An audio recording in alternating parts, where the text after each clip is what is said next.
2026.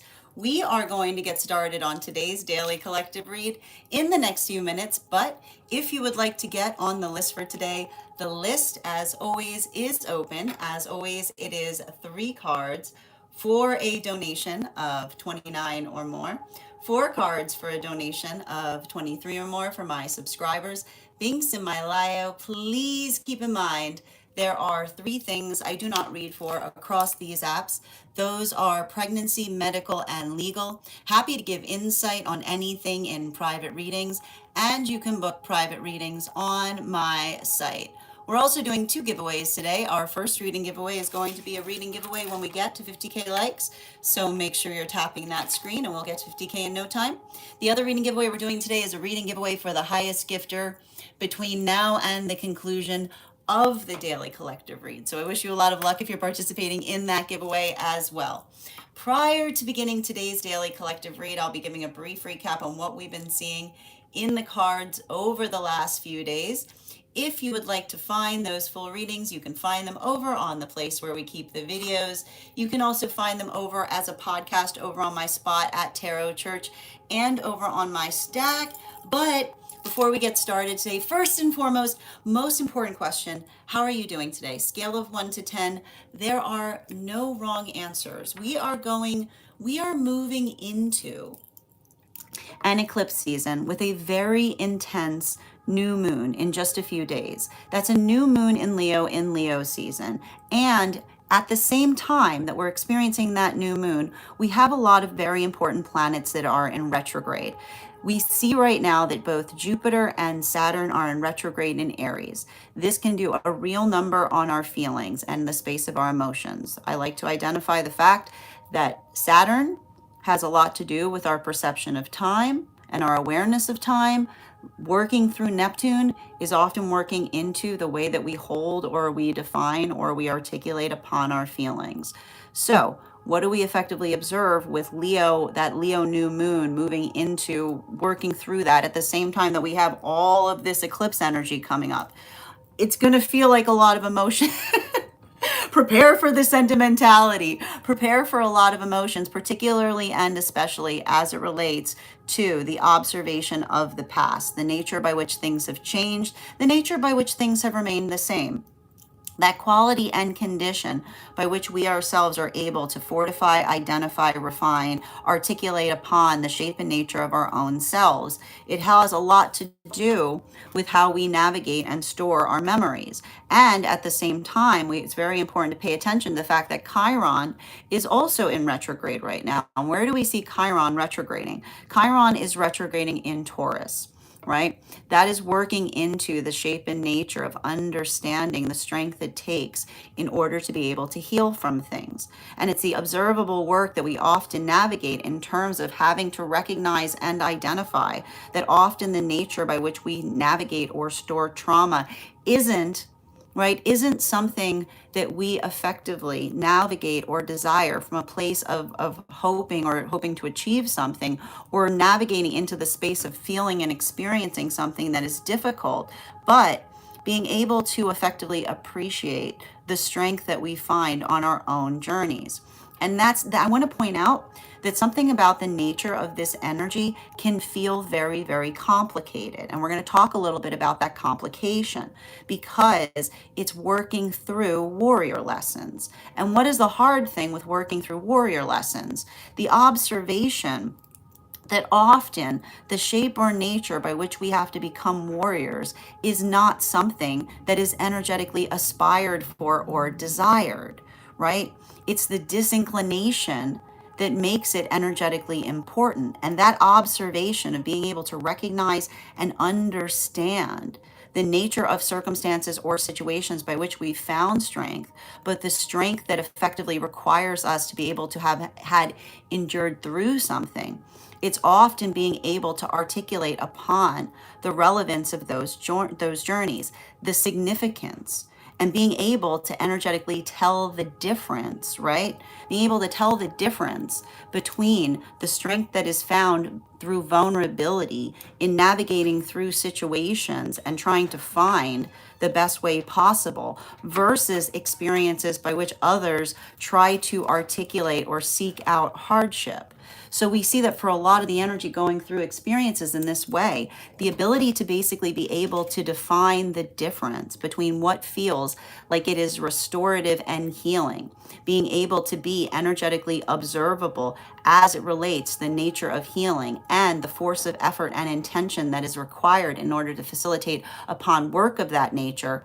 It may be at the same time having to navigate situations or circumstances where others are working through the projection of the self more from a fear-based narrative that articulates, and I like to point out, the observation of what feels, that it is that works into the space or nature of our own sense of strength is via through the observable observation of being able to identify the places and spaces by which we find bravery, which is the context of being able to be vulnerable and building into the sense of standing firm in that vulnerability, right? The nature of the compassion that we find in those spaces where we find not only the bravery to be one's authentic self, but also to be able to be energetically protective of that vulnerability that we effectively articulate and share with one another, while at the same time having to articulate to others the difference between fear-based narratives that often create the sense of projection where it feels like others are energetically against the self. So this is a lot of volatility that may be coming up during this experience. And I want to bring this up because one of the things you have to be very, very conscientious about is when we're navigating through a new moon energy at the same time that we have eclipse cycles. One of the reasons that we articulate upon the fact that eclipses are so unpredictable is that eclipses don't necessarily have an energetic quality that they bring towards things beyond the fact that they themselves are amplifiers. Whatever is going on astrologically at the time that we experience an eclipse basically makes that energy feel more intense. So our own awareness and being able to navigate circumstances or experiences by which feeling potentially a lot of emotions rising up to the surface, right? Having those abilities of feeling all of those feelings, but allowing for a sense of proportionality as one is able to effectively navigate it through it. This is what we potentially see is happening right now. So this can, and I will also point out, this type of energy may be feeling more difficult for those that potentially carry a lot of anxiety. So making sure that you're navigating circumstances or situations with a sense of proportionality is going to effectively help you in this energy. Remember that Venus has just moved into Libra. And when Venus is moving into Libra, that is the ability to understand that the compassion that we effectively find or we give to others is amplified first with the compassion that we give to ourselves. So there's a lot of energy that may be coming up right now in relationality to healing, but make sure, right? Make sure that you're putting compassion on things, because that's effectively, I need to point out, like, that's a lot of the message that we often see when we're moving into Leo season. We've got a lot of planets that are currently in Leo, but the conversation that we often see when we're working through Leo is it takes bravery to be compassionate. And bravery is often the state of nature by which we are encountering and working through our own fear effectively.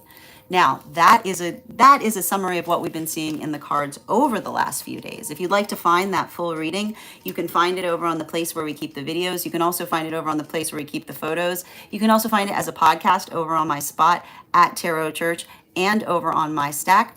I would also encourage you to head over to my stack to learn more about our next tarot class, which is going to be happening on Friday, August 14th at 5:30 p.m. PST, 8:30 p.m. Eastern. We will be continuing our studies into the tarot with a focus on the 3 cards of the Minor Arcana. Now, if you'd like to become part of that tarot class program, all you need to do is head on over to my stack and become a paid subscriber. Your paid subscription to my stack is your ticket of entry into our live classes each and every month. You will also, as a monthly subscriber, have access to over 9 hours worth of material in the Tarot Church Library class archive. Now, it's not necessary to catch up. I'll be doing my best to give you an update on everything we've seen energetically prior to beginning that next class, but the materials are there for you to receive as you're ready to receive them. You'll also have access to a one-on-one chat with me and the other students to ask any questions that you may have in relation to anything we've learned or studied thus far. And if you become a founding member, not only will you receive a discount on the full year's worth of classes, but you'll also have access to over 20 hours worth of material in the Tarot Church Library class archive, as well as the opportunity of receiving a one-on-one assessment by me, where I will meet with you personally to assess where you are on your own personal tarot journey and give you the best insights in terms of how to utilize those classes to the best impact moving towards your tarot goals going forward. One of the things I tried to do in these classes was make them accessible to the absolute novice tarot reader as well as the seasoned reader. There's definitely something there for everyone. Don't let your lack of experience or your robust experience prevent you from joining us in these classes. And even if you don't become a paid subscriber to my stack, I would encourage you to follow me there to stay up to date on any new offerings or services. I also post my weekly newsletter there, which will let you know about my in-person events as well as my online live schedule, and my Mystic Meditation articles, which give you updates on everything we've been seeing in each lunar cycle. We just wrote one recently on the full moon that we navigated. I'll have one out shortly on this new moon that's coming up, which is going to feel a lot like a full moon. Finally, I want to let you guys know that on top of my standard life path readings, I also offer mentorship classes. These are for any of my students seeking a more personalized educational experience with me. I take a very limited number of students for this reason, as those classes are focused on each individual's personal spiritual goals and journey work. Those classes can be purchased on an individual level or as a monthly class series, weekly or bi-weekly, as your schedule permits. Also, for my students that are seeking more consistent weekly tarot support, I'm very happy to offer weekly tarot insight packages. That is a package of 4 30-minute reads, again, weekly or bi-weekly, as your schedule permits, so that you can stay more consistent on your personal journey on a budget, as well as my dream interpretation readings, which you can purchase per dream or as a series. Now, if you purchase a series, I would encourage you to start to keep a dream journal, as we will meet weekly or bi-weekly with that journal and utilize the tarot to understand the key themes and messages coming towards you in the dream space. But let me know in the comments how this energy is impacting you personally, because it is going to hit everybody just a little bit differently. That said, we are going to get started on today's daily collective reads in the next few minutes. If you would like to get on the list for today, the list is open. It is 3 cards for a donation of $29 or more, 4 cards for a donation of $23 or more for my subscribers. Binks in my bio. Please keep in mind there are 3 things I do not read for across these apps: pregnancy, medical, and legal. Happy to give insight on anything in private readings, and you can book private readings on my site. We're also doing 2 giveaways today. Our first reading giveaway is going to be a reading giveaway when we get to 50K likes, so make sure you're tapping that screen and we will get to 50K in no time.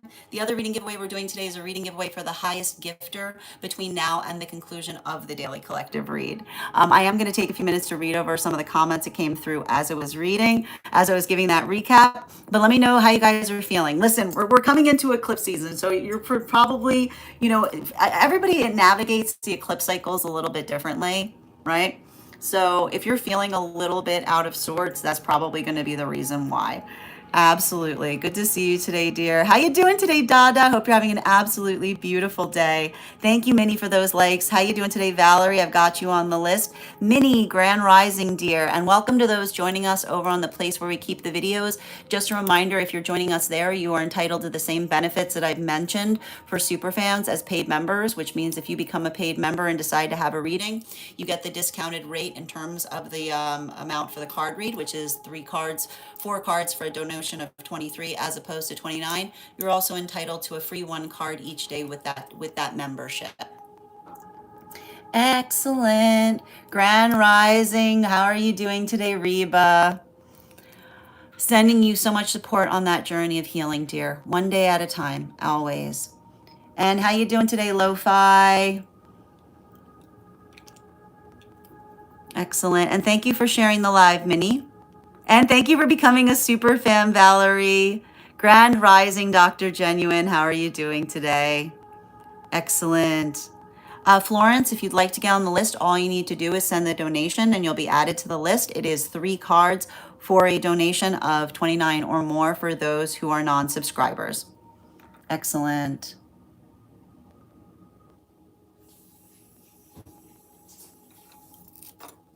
So if you're going through an awakening in any way right now, Reba, I want to make sure, I think the most important thing is making sure that you feel safe, seen, and supported. So the observation of making sure that you're not navigating anything that's making you feel like there's too much fear. Remember, our guides always want us to be, our guides always, like even the tarot teaches us with the Ace of Cups that our priority is always making sure that we feel safe, seen, and supported within the sanctuary of ourselves so that we can be of best benefit and support to those around us. I hope that helps, dear.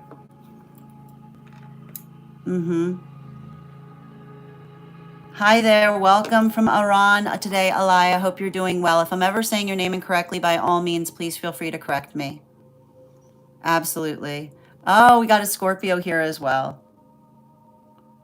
Oh, I do my best to explain the energy as well as I can. And thank you for being here and receiving these messages, dear. Absolutely. Oh, I'm so glad to hear that you're feeling like that in this energy right now, Wally. Excellent. And thank you for sharing the live, Dr. Genuine. I appreciate you. So good to see you today. Excellent. As I mentioned, and Minnie, thank you for sharing the live as well. As I mentioned, friends, we are going to get started on daily collectives today. We are going to be doing a daily collective today, but before we begin our daily collective, we are going to be prioritizing those who are on the list prior to beginning the daily collective, before beginning today's live, we've got 2 individuals who basically got on the list today. The first person that we're going to be reading for today is going to be Valerie. Valerie, if you're here, can you respond in all caps? Let me know if you would like a general reading or if you have a specific question you'd like me to answer.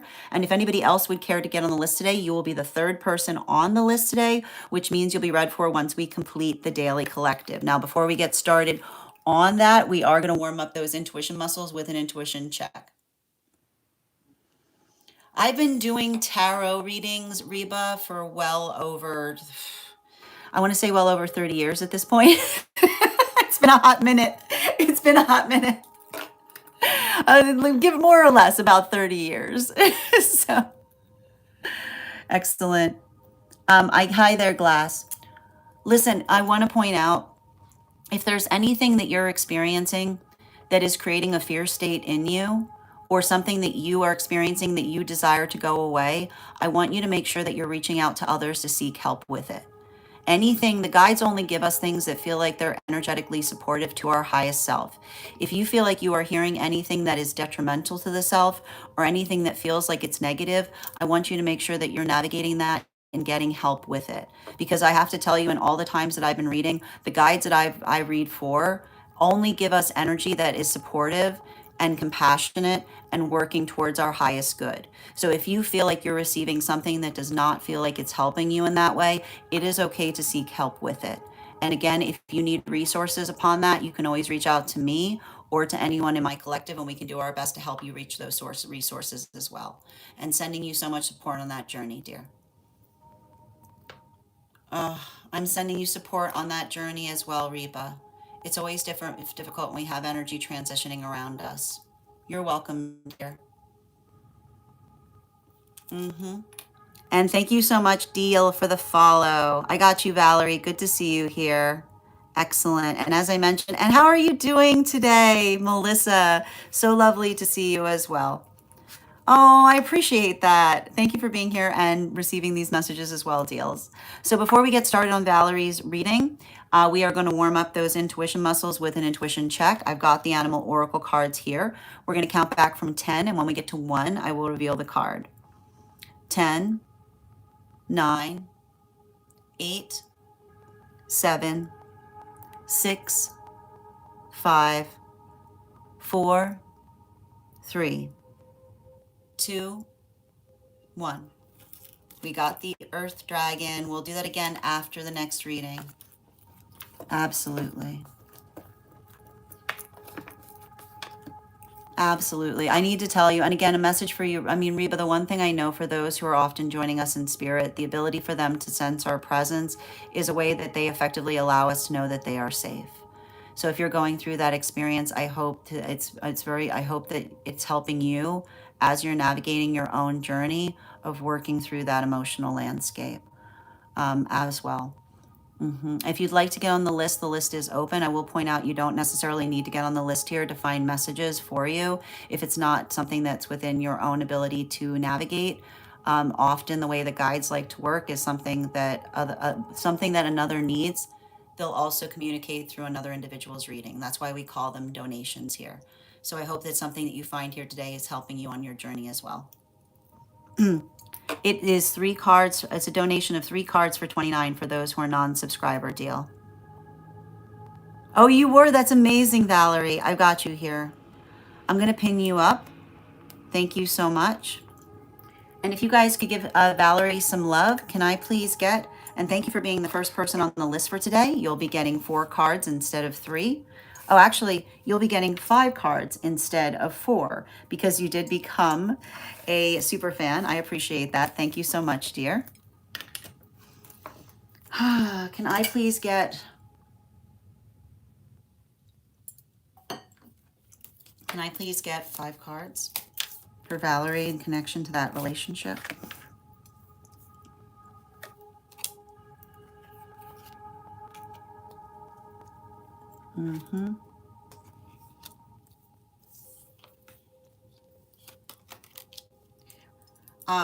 I just want to point something out that I think is really important for you to observe, because I read for you on this not too long ago before.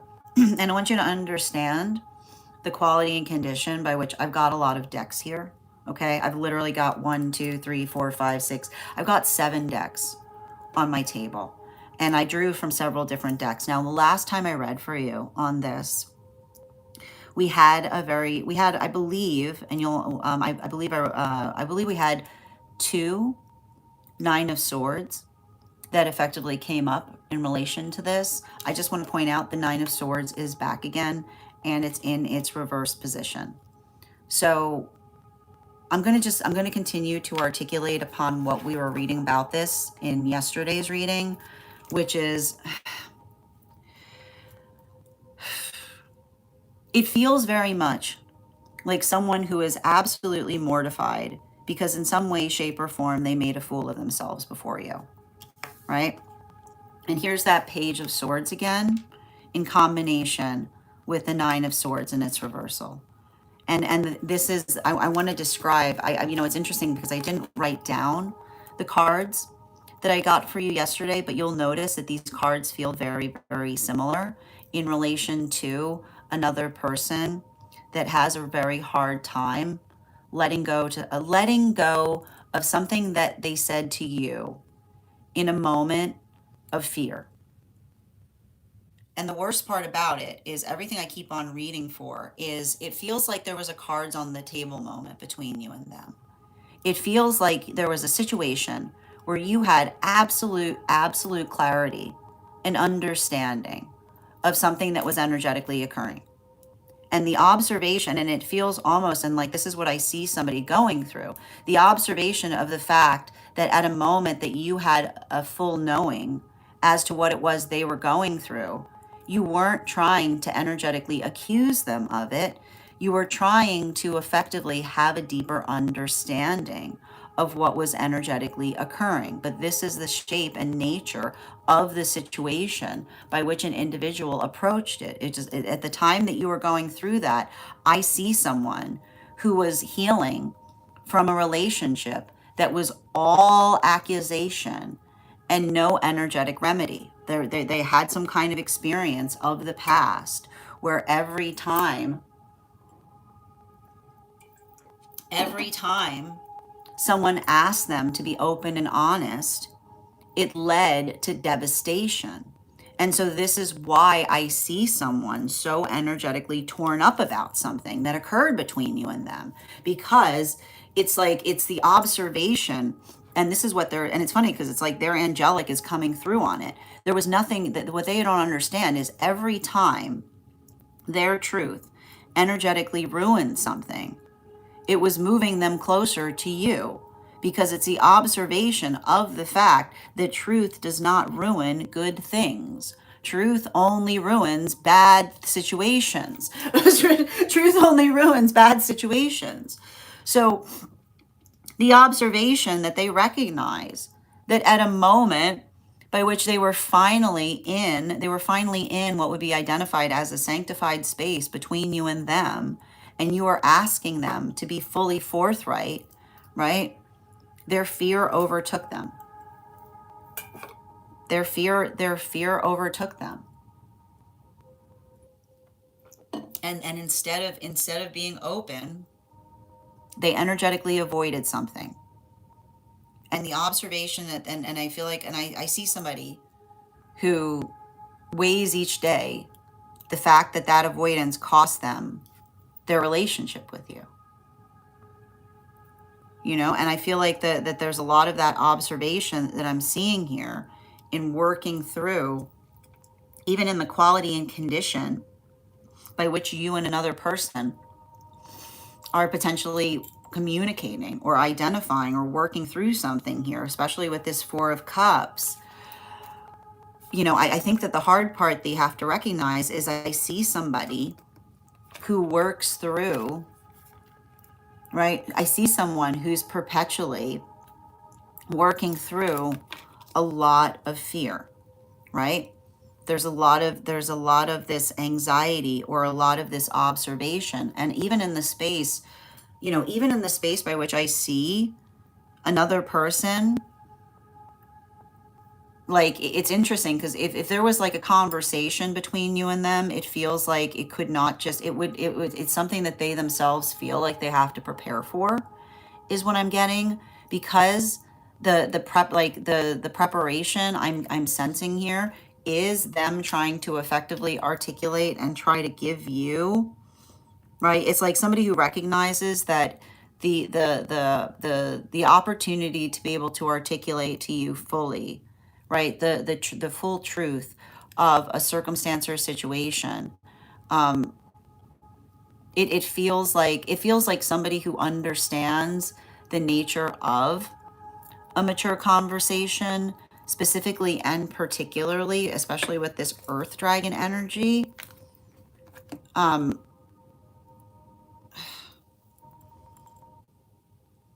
I want to kind of just, the thing I'm seeing here, and I want you to energetically observe this, right?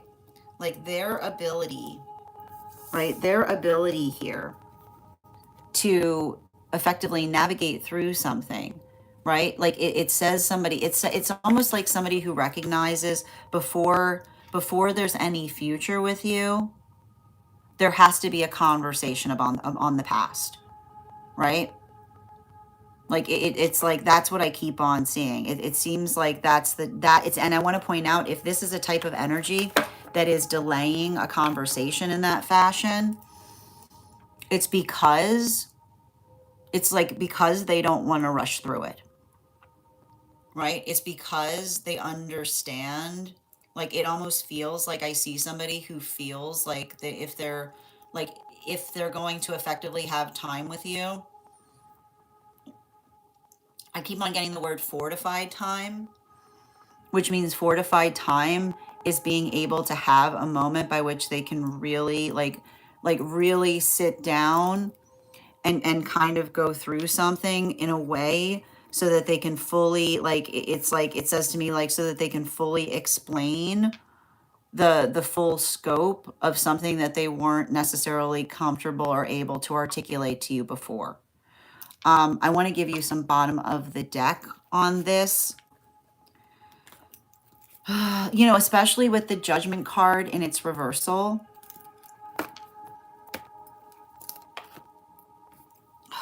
Like this is like, I don't know if you can see the look on my face. I don't know if you can see the look on my face, but like the hard part about it is it feels like it feels like somebody who can't forgive themselves for it, is what I'm seeing. You know,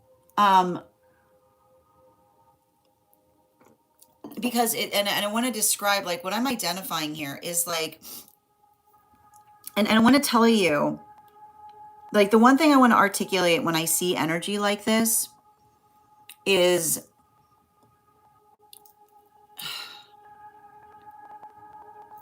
I'm going to return back to what I said in terms of yesterday's reading, which is like someone who can't forgive themselves for mistaking you for someone else is what I keep on getting. Like that is the pain that I see someone's carrying, because it was in that moment that they identified the full shape of the trauma that they were carrying in relation to the observation of the fact that they like, and I want to point this out, when another person has brought us into the space by which we are afraid to be honest, right? That is often the observation that we're able to fully see and become aware of how much damage another individual has caused us emotionally. So I feel like what I'm basically seeing there is somebody who, even in the space by which you've been away from them, they've been working on, right? Working on the ability to energetically trust again. Because, and this is why I see somebody who's like holding themselves so energetically accountable here, right? They feel so angry at themselves because, right, they recognize the fact that they put that trauma on you, right? That they perpetuated the trauma of another person not being able to navigate their truth by not being fully honest with you. So I feel like one of the things that potentially shapes the conversation is if you're communicating with this person again, remember that isn't a chalkboard erase moment. It's a bookmark. Wherever you left something in the past in relation to the realm of feelings, right? They need to effectively find you there, right? So don't let it be something that you're effectively erasing. Let that be the starting place. Thank you. And if they try to energetically avoid it, then that'll be your understanding that they themselves aren't they haven't fully healed, and they're not necessarily ready to navigate it yet. So thank you so much for having that reading with me, dear. And if this message connected to you as well, it's very common for those who need these messages to be here to experience them. We are doing personal readings right now.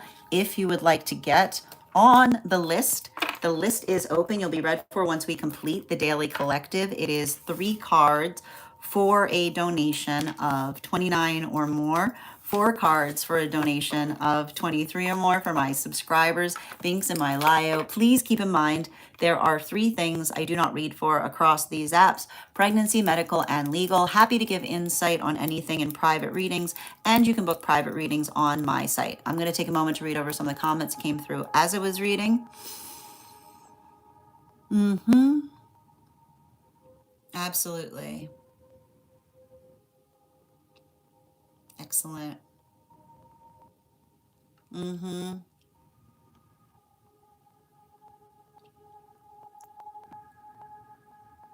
We do here for deals. I know that you were asking. We do highest priority messages from spirit, past life, dream interpretation, mediumship, angelic readings, animal spirit guide readings, akashic readings, past life, love readings, relationships, guide messages, and symbol and signal decoding, as well as mind, body, spirit. I hope that helps.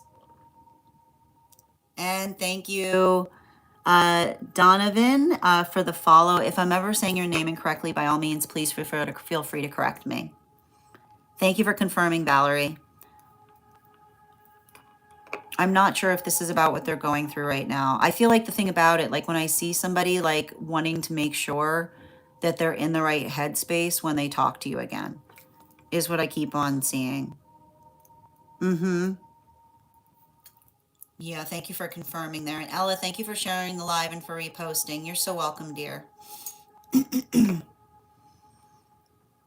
It feels like somebody who's fully aware that if they're going to effectively talk to you, they need to give you the full shape.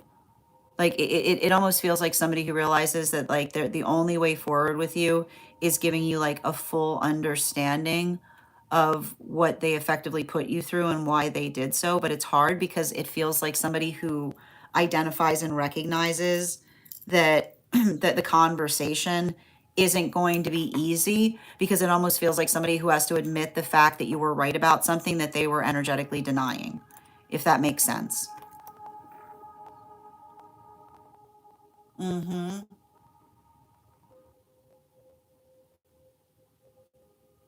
Absolutely. Hi there. So, John, these are donation-based readings. For readings, it's 3 cards for a donation of 29 or more. We do offer free 1-card readings to those who are paid members if you'd like to become a paid member. And the same as I mentioned, 2026. Thank you for also receiving these messages, Samya. Mm-hmm. I'm happy to do a reading for you, if you'd like to get on the list. The list is open, as I mentioned. Mm-hmm. Thank you for also... Oh, hold on a moment. Mm-hmm. Absolutely. How you doing today, Ravi? I'm happy to read for you on that, Vikas. If you'd like to get on the list, list is open. You will be the 3rd person read for. Ashley, sending you so much support on that journey of healing, dear. I hope that something you're receiving here is helping you through today. And thank you guys for supporting each other in the chat space. Mm-hmm. And so, Vikas, as I mentioned, if you'd like to get on the list, all you need to do is send a donation or become a paid member. I will articulate that if you repeat the same question over and over again, it will get you muted because it's not conducive of allowing others to communicate through the chat. Thank you for respecting the rules of the chat space. Absolutely. And thank you again for reposting and sharing, Ella. Good to see you today. All right, the next person we're reading for today is going to be Julia. Julia, if you're here, can you respond in all caps? Let me know if you would like a general reading or if you have a specific question you'd like me to answer. And as I mentioned, if anybody would like to get on the list right now, you will be the 2nd person read for. You'll also be the 1st person read for once we complete the daily collective. How are you doing? Thank you. So good to see you today, Julia. And before we get started on your read, let's warm up those intuition muscles with an intuition check. I've got the Animal Oracle card here. We're going to count back from 10, and when we get to 1, I will reveal the card. 10, 9, 8, 7, 6, 5, 4, 3, 2, 1. We got Julia. Julia. Amazing. Guys, I just want to point it out. Look at that. Nothing I like better than when the individual I'm reading for is able to guess what the card is. I just want to point, but I also want to point out something too, right? You said swan, or I can see why you thought that might have been a duck, right? So I would almost articulate the fact that you might have been right on both counts there, right? Because there's that could, I could see it. Mm-hmm. All right. Excellent. And I'm going to pin up Julia here. Guys, make sure to give Julia some love. Oh my goodness. Mm-hmm. Yeah, just bear with me a minute.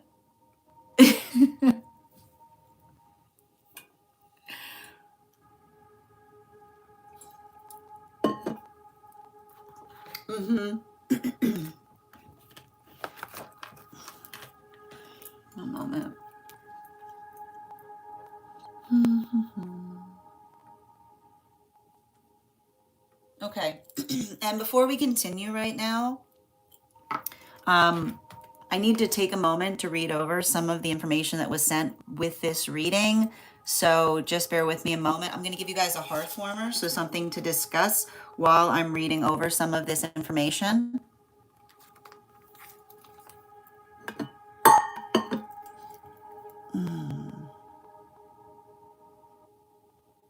You know, oh my gosh. You know what? There's some projection energy over on the other place, Julia, that I think I'm before I clear it, I want you to energetically see it, because I think that it's going to, it feels very relevant. Okay. The question, so something for you guys to discuss.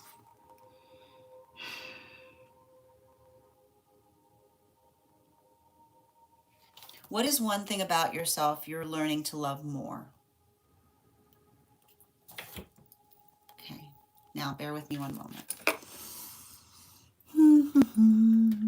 Okay, let's see.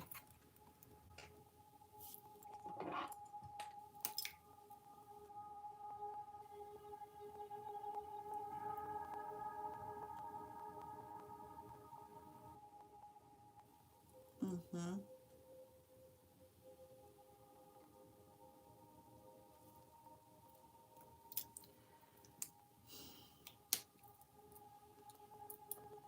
Mm-hmm.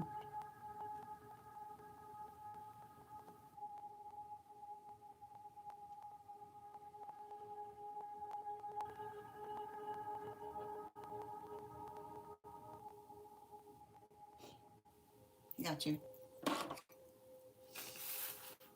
Mm-hmm.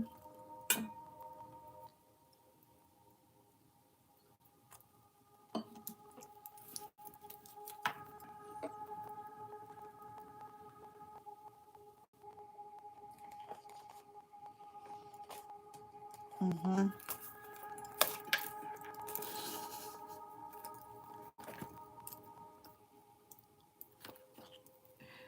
Two more, please.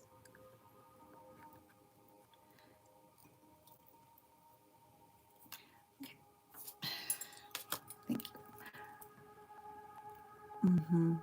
No, not long-winded at all. Okay. Okay, good. I'm glad. Okay. It's funny, right? Like it doesn't make any sense. Um, I'm gonna like hold on a minute. I'm gonna put it here.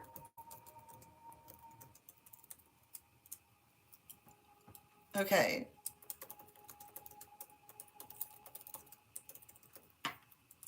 Okay. So just bear with me a moment. So the thing I'm observing, okay?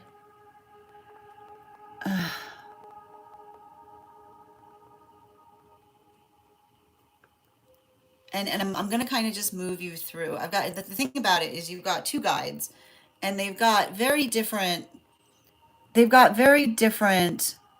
opinions on something. Okay? And what we're basically identifying, or I'm going to kind of talk you through what I'm seeing here, because I think the most important thing is recognizing and trusting your own they're there to help you trust your own judgment on things, is what I'm seeing. And the first message I'm getting has to do with, hold on a moment, I actually have to finish, and here's the thing, and this is interesting too, because I haven't even finished everything you wrote because the messages are coming in so quickly. Mm-hmm.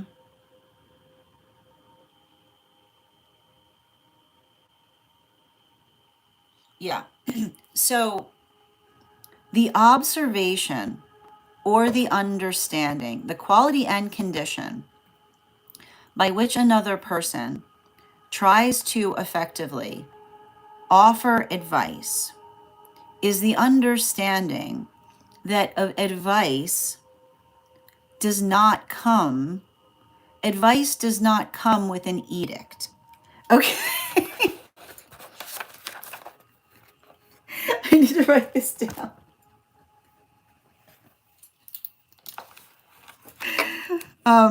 Advice does not, right? Advice does not come with an edict, which is the observation, right? It's the quality and understanding that when an individual is giving us suggestion upon something, and if we choose not to energetically accept another, like when another gives us advice and we choose, oh, that's wild. Yep. Okay, when we choose not to accept that advice, that's okay. It's okay. It's fine, because that's what's nice about advice is nice. Okay, advice is nice. Which means, right? Which means we don't take it personally if another person does something that is different from what we energetically advise them to do, right? Because that's exactly how you're supposed to hold advice. Okay, that's exactly how you're supposed to hold advice. Like it's not right, it's not, but what you'll notice, right? What you'll notice with those who are working too much in the egoic space is they'll hold it, right? You'll have someone who's too deep in their egoic journey, right? Too deep in their egoic journey. They'll be like, why aren't you talking to that person? Because he didn't follow my advice. What? Are you like, what? Are you okay? Like,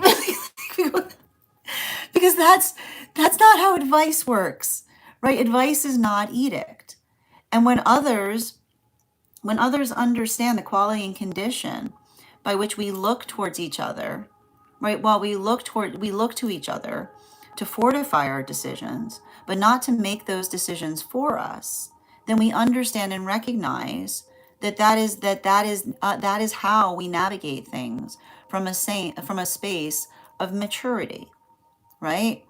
We don't, again, and it's interesting too, because I don't know the whole shape of nature of something you're going through, but you've got an angelic that's identifying and just articulating that if there's any circumstances or situations in your life where another person gives you advice and then, right, they get really, really angry if you're not following their advice to the letter, that's because it was never advice in the first place. That was an edict, and that's weird.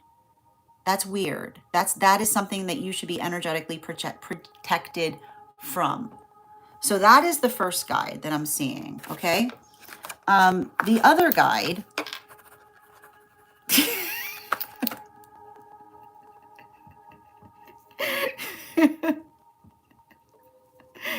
all right. Hold on a minute. The reason I'm laughing. I know you're laughing because I'm laughing because they're finding it very funny that I referred to them as other. But, so the second guide that I'm reading into is working through is trying to like this is the guide that keeps on going like which is working through, right? Like they're here to help you. I feel like they're here to help you stay on schedule. Okay. Okay. And the reason I'm seeing that is, and you have to understand, okay, no one should be hurt. No one should be hurt by the fact that you have one. Okay, is what I keep on getting, right? Like this is what that guide's saying. Nobody should be hurt by the fact that you have one that is very energetically busy, right?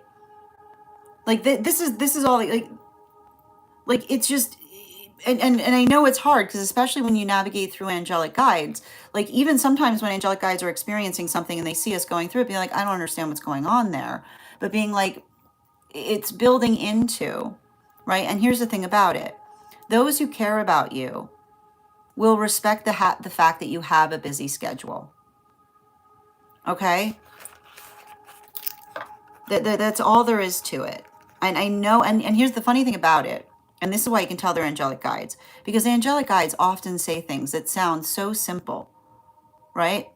But get so complicated, right? They get so complicated in the wake of others that are navigating through difficult energetic journeys, right? Because the observation of you being able to work through something and navigating the quality and condition that you're navigating or working through a busy schedule. A busy schedule is a blessing. Okay? A busy schedule is a blessing, right? And if anybody in your experience is trying to articulate that busy schedule, right? That busy schedule, a busy schedule that nourishes you is what I'm getting. Like literally, like the busy schedule that nourishes you, right? If another person sees you busy nourishing yourself, doing what you need to do to energetically nourish yourself, and they try to be happy in their feelings about it, right? That's not nourishing to you, right?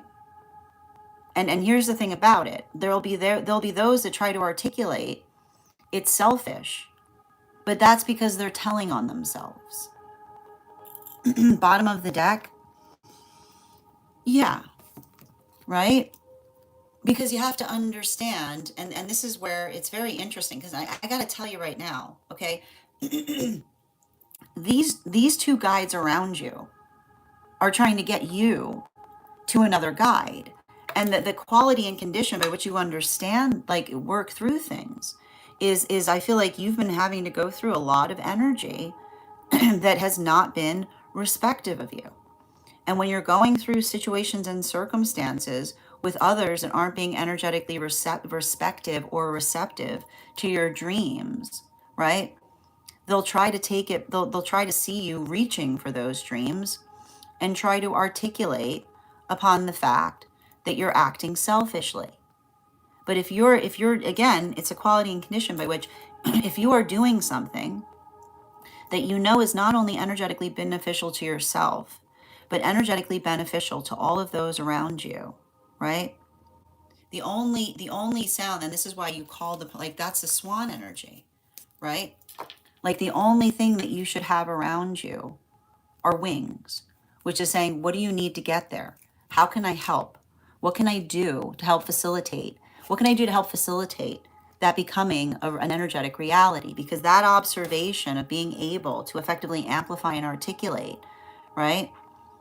It's that's the quality of you moving into alignment. And the hard part about it is when another person is identifying or articulating upon the state or nature by which you're finding, right, hard feelings, right? Hard feelings in the quality and condition of bettering, like trying not only trying to better yourself, but trying to better the environment around you, right? Understand and recognize that is you, like that is them, right? Effectively working through, right? Working through something internally upon you. And it's not something that you deserve, but it's something that frequently occurs. So your ability to effectively be conscientious about it when it's happening is how you're effectively protected from it. But I feel like the observation, and like again with a lot of this energy here, right? Like it feels to me that that's why you've got so much of that.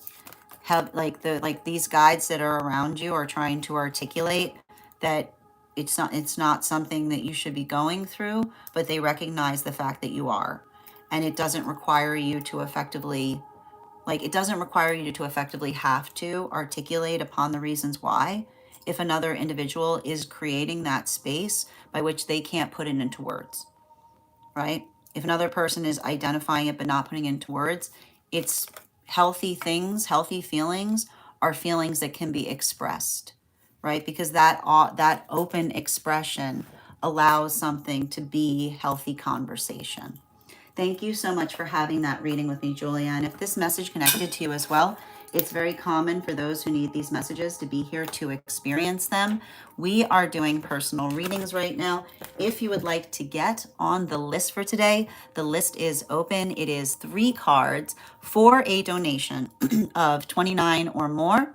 4 cards for a donation of 23 or more for my subscribers. Links in my bio. Please keep in mind there are 3 things I do not read for across these apps: pregnancy, medical, and legal. Happy to give insight on anything in private readings, and you can book private readings on my site. I'm going to take a moment to read over some of the comments that came through as I was reading. Also, if you are on the hold list and would like to be added back to the list, I just need to know the date that you were added to the hold list. I'll be happy to add you back as well. Thank you, Daniela, for those flowers. I appreciate you. Excellent. Mm-hmm. Absolutely. Thank you, dear. Mm-hmm. Yeah. Just bear with me. Mm-hmm.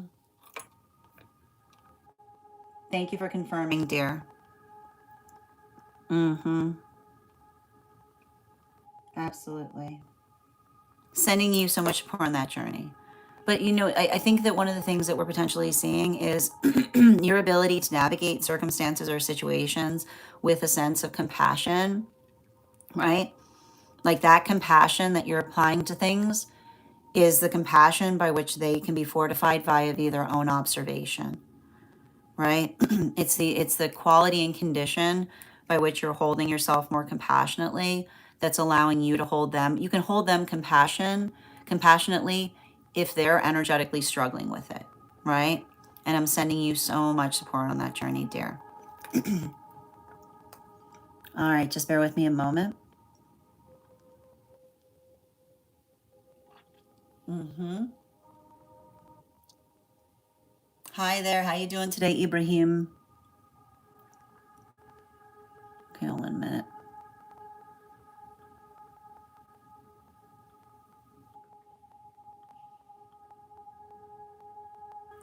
Oh, I'm doing so well today, Daniela. How are you doing today? Excellent. Oh, I'm so glad to hear that that was on point.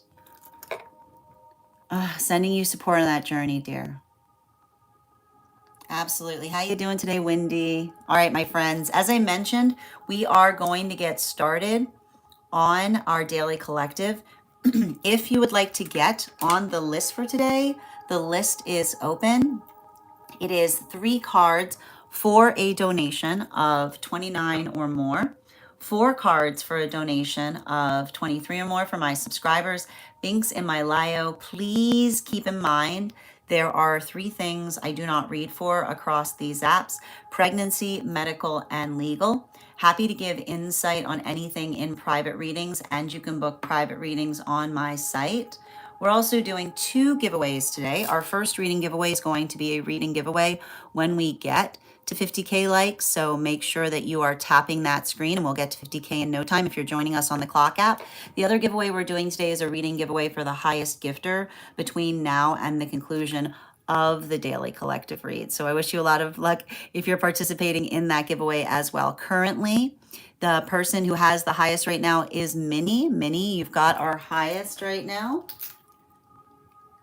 All right, perfect. That said, if you guys could do me a favor and share this live, I would appreciate it. Make sure anyone who would like to catch this reading live is here to receive it. And no better time than the present. Why don't we get started?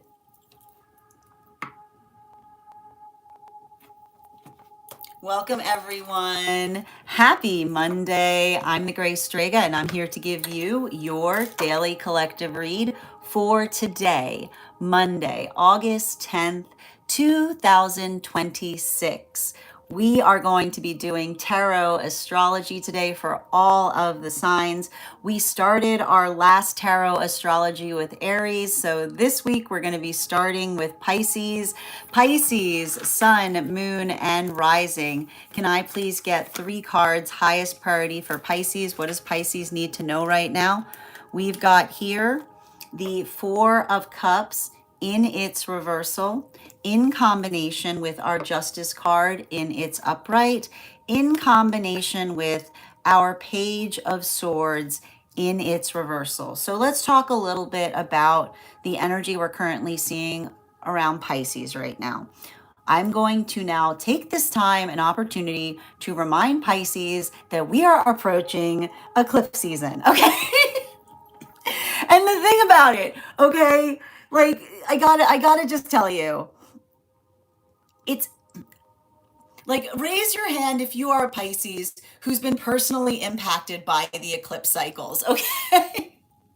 Because you have to understand, and you know this, you are extremely, like you come here hyper in tune with the energy of others' emotions. So I gotta just tell you, go send a gift basket.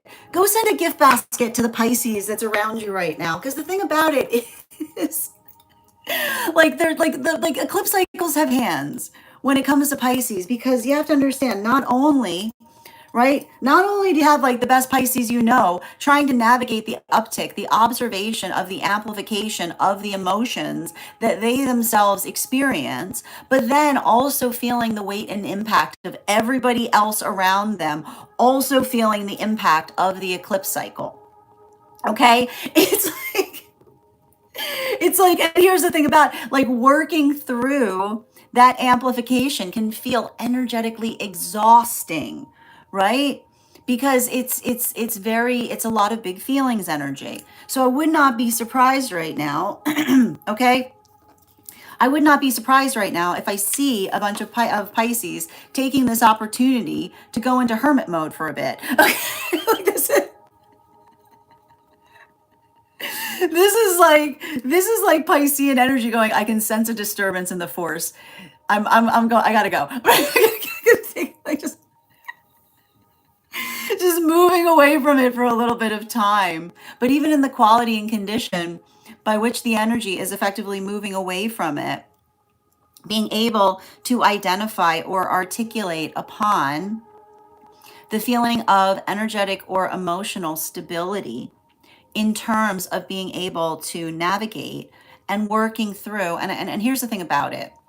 You know, Pisces, if you're going through a situation where another individual is like working through their feelings, there's working through feelings, right? There's working through feelings in ways that are restorative, right? Because you have to understand, like everything you see in some way, shape, form, or fashion is an observation of working through our feelings, right? But the quality and condition by which another person tries to identify that they're working through their feelings, right? When we're responsible with our feelings, we're not just giving our feelings to another to resolve, right? Our feelings have instructions on them, right? They have something energetically productive connected to them. So if you're navigating circumstances or situations in this way, bottom of the deck on this reading, make sure that you're helping another person see the quality and condition of what feels energetically supportive emotionally is often identified and articulated upon being able to do something. I keep on getting doing something in ways by which we don't be not effectively impressing upon each other, but working into the quality and condition of our own energetic harmony, right? Because you have to understand, like, this is, I feel like, and here's the thing about it, Pisces, I know that you get this, okay? And I want to point out, in a way, Pisces and Leo are very much aligned as it relates to like working into the context of feelings. So I do feel like to a certain extent, this energy of Leo that we're currently inhabiting is potentially helping you feel confident in expressing emotions in ways that you may not necessarily feel like. It's requiring you to kind of have to step forward a bit more, right? But the thing is, it's hard because when you're stepping forward to offer, when you're stepping forward to offer or to clarify upon feelings, right? It's often the observation of being able to recognize and identify the nature of individuals who are able to have difficult conversations, right? And there's the best, because there's the best Pisces you've ever met trying to navigate another individual's readiness to have an emotional conversation. So, in a way, right, helping another person be able to see or to identify what feels energetically nourishing is not just the observation of being able to articulate to another, right? That you potentially identify or understand the quality and condition by which another is experiencing something. Sometimes, right? Sometimes others aren't looking for direction, they're looking for a place where they feel safe to express. So your ability to articulate and to say to someone like, what are you seeking right now? Right? Is not you, like is the quality and condition by which you can say to another person, what would nourishment look like to you right now, right? Because that is how we can effectively help each other even more. Thank you so much to my Pisceans.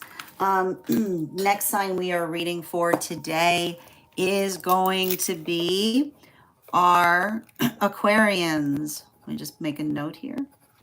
Aquarians, sun, moon, and rising. What do we have coming through right now? Can I get 3 cards for our Aquarius? 3 cards for Aquarius coming through. We've got here our Page of Cups in its upright, King of Pentacles in its reversal, in combination with our Ace of Wands in its reversal. So I feel like there's something very important here that we're identifying, particularly and especially as it relates to inner child healing. And what are we effectively identifying when it comes to inner child healing here for our Aquarians? Inner child healing is the ability, right? Inner child healing is the ability to effectively navigate or identify the quality and nature of being able to find what brings us a sense of joy, right? And when you recognize that the work of being able to identify and find the things that bring us joy, right? Then I feel like there's a lot of the Aquarian energy that is navigating or articulating in terms of how to expand or expand upon joy further, right? Because that quality and condition by which we are able to identify and recognize that that when we're building into a sense of joy, it requires us to know the self, right? Because we can only find joy if we're navigating circumstances and situations through the observation of our own authenticity. Because when we feel fully invested in ourselves, then we face that question with a sense of personal inquiry. And when we recognize, right, what's beautiful about that, and this is why we often identify that the journey of finding joy is beautiful because that amplification is always within ourselves, then that is something that we are able to effectively share with others, right? There's no limitation to how much joy can be found, particularly and especially when we are trying to effectively amplify our joy in a way that it brings joy to others as well. So we see that for a lot of the Aquarian energy right now, and I want to kind of describe this, Saturn in retrograde in combination with Neptune in retrograde can bring a lot of feelings from the past rising back up to the surface, right? Experiences or situations by which we effectively, right? And this is what I keep on identifying for a lot of the Aquarians, navigating through trauma by which others try to demand joy from us, right? Because that is literally, and I feel like there's something interesting here for Aquarian energy in terms of being able to identify to another the difference between individuals navigating the same circumstances that in some ways feel energetically harmonious versus circumstances that create a lot of volatility, specifically and particularly because you can't energetically force conditions, right? You can't force conditions by which another person feels joy upon things. However, the ability to help another understand and recognize and feel the nature of their own sense of support, right? Working towards that. I feel like it's interesting because, and I'm going to give you some bottom of the deck on this. Bottom of the deck right now for our Aquarians is the Emperor. Okay. And I want to point this out. There's a lot of heavy energy here, right? The Emperor in its bottom of its deck with the King of Pentacles in its reversal and the Ace of, whoop, and I want to point out, I tried to pull out that Ace of Wands and the Ace of Wands flew off the table to a certain extent, right? Because for a lot of the Aquarians working through this, right, the observation of another person trying to articulate to you that your dreams were energetically impractical, right? Like that impracticability is often the starting point, right? Because when you understand that when you have a dream, right, the first quality in nature by which another person identifies that it's impractical is often the space by which you found your dream, right? Because it doesn't energetically exist yet. So it's like having to navigate and work through situations by which we understand the quality and nature of facilitating and fostering dreams for others is very, very healing to our own healing journeys because it helps us to identify the experiences of the past by which others were neglectful to our dreams. And what does it sound like when others are being neglectful to our dreams? It's the conversation by which another person tries to add practicality to them instead of building aspiration upon them. So I feel like there's something very healing potentially that's happening right now for those with Aquarian placements, because when one recognizes and identifies that, then one can become the force by which one is trying to effectively not allow painful cycles to energetically perpetuate. Continuing, but it's not easy because even as potentially Aquarians are going through that, they're having to energetically revisit those experiences by which that occurred to the self. So make sure that you're holding yourself with compassion as you're navigating those energies. Next sign, hold on. The next sign that we are reading for right now are our Capricorns. Capricorn, Sun, Moon, and Rising. What do we have coming through right now for our Capricorns? 3 cards, please. We've got here the Queen of Cups in its reversal in combination with the 10 of Wands in its upright, in combination with the 6 of Swords in its upright.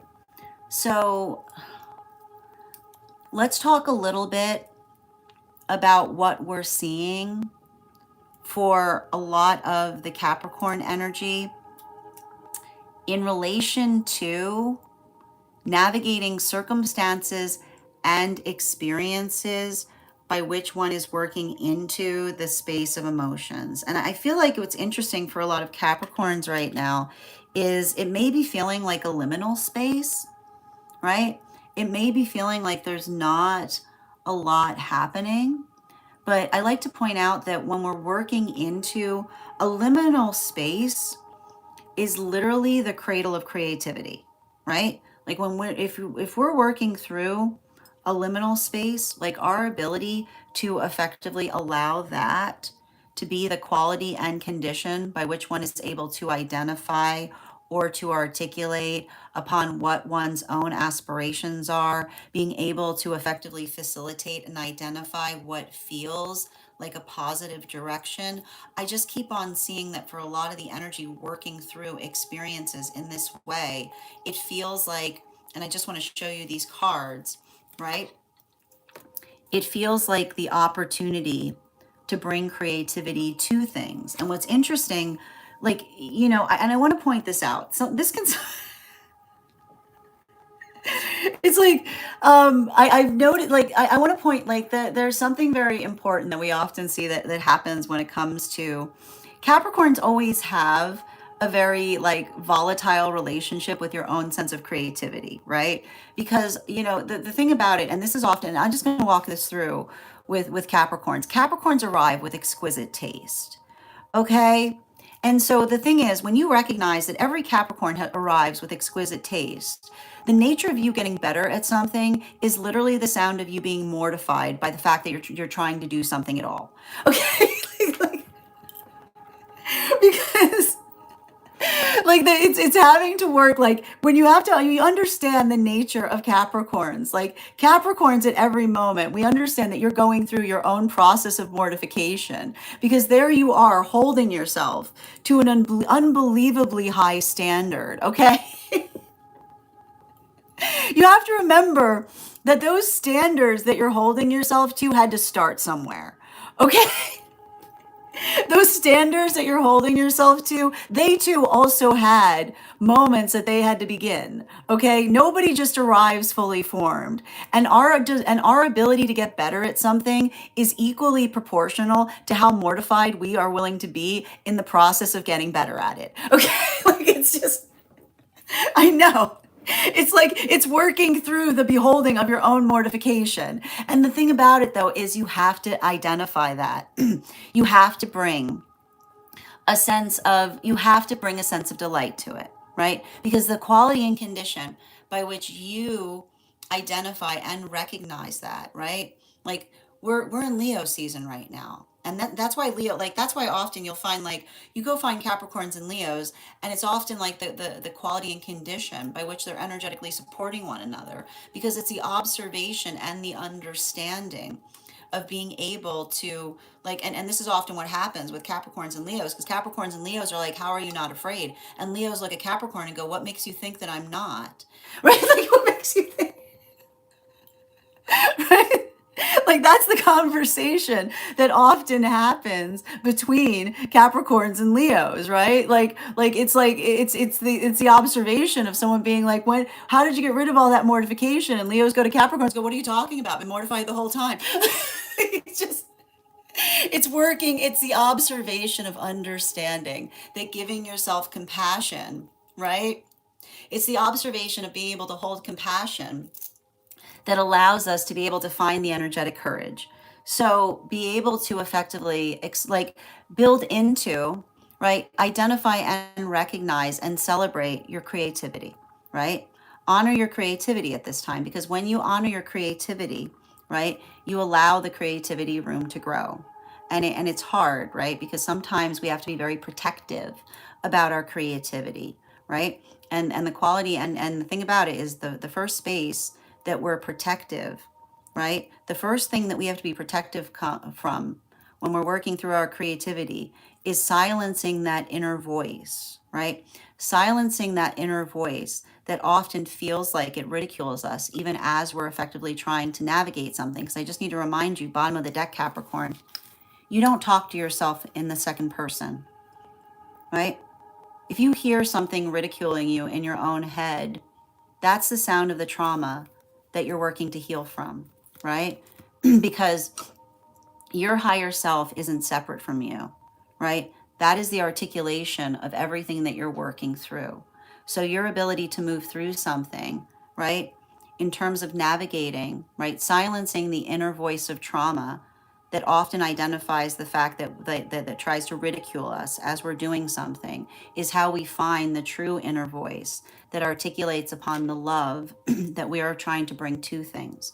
So allow that to be a lot of what you basically see as understanding the quality and nature of you embracing your creativity is the source of the deepest inner child healing, because you're creating within yourself the conditions by which you can fully allow yourself to express what it is that you're working upon with a sense of expertise. That's how you find your expertise. Thank you so much to my Capricorns. Moving through right now. Next sign we're reading for is going to be our Sagittarians. Sagittarians, sun, moon, and rising. 3 cards, please.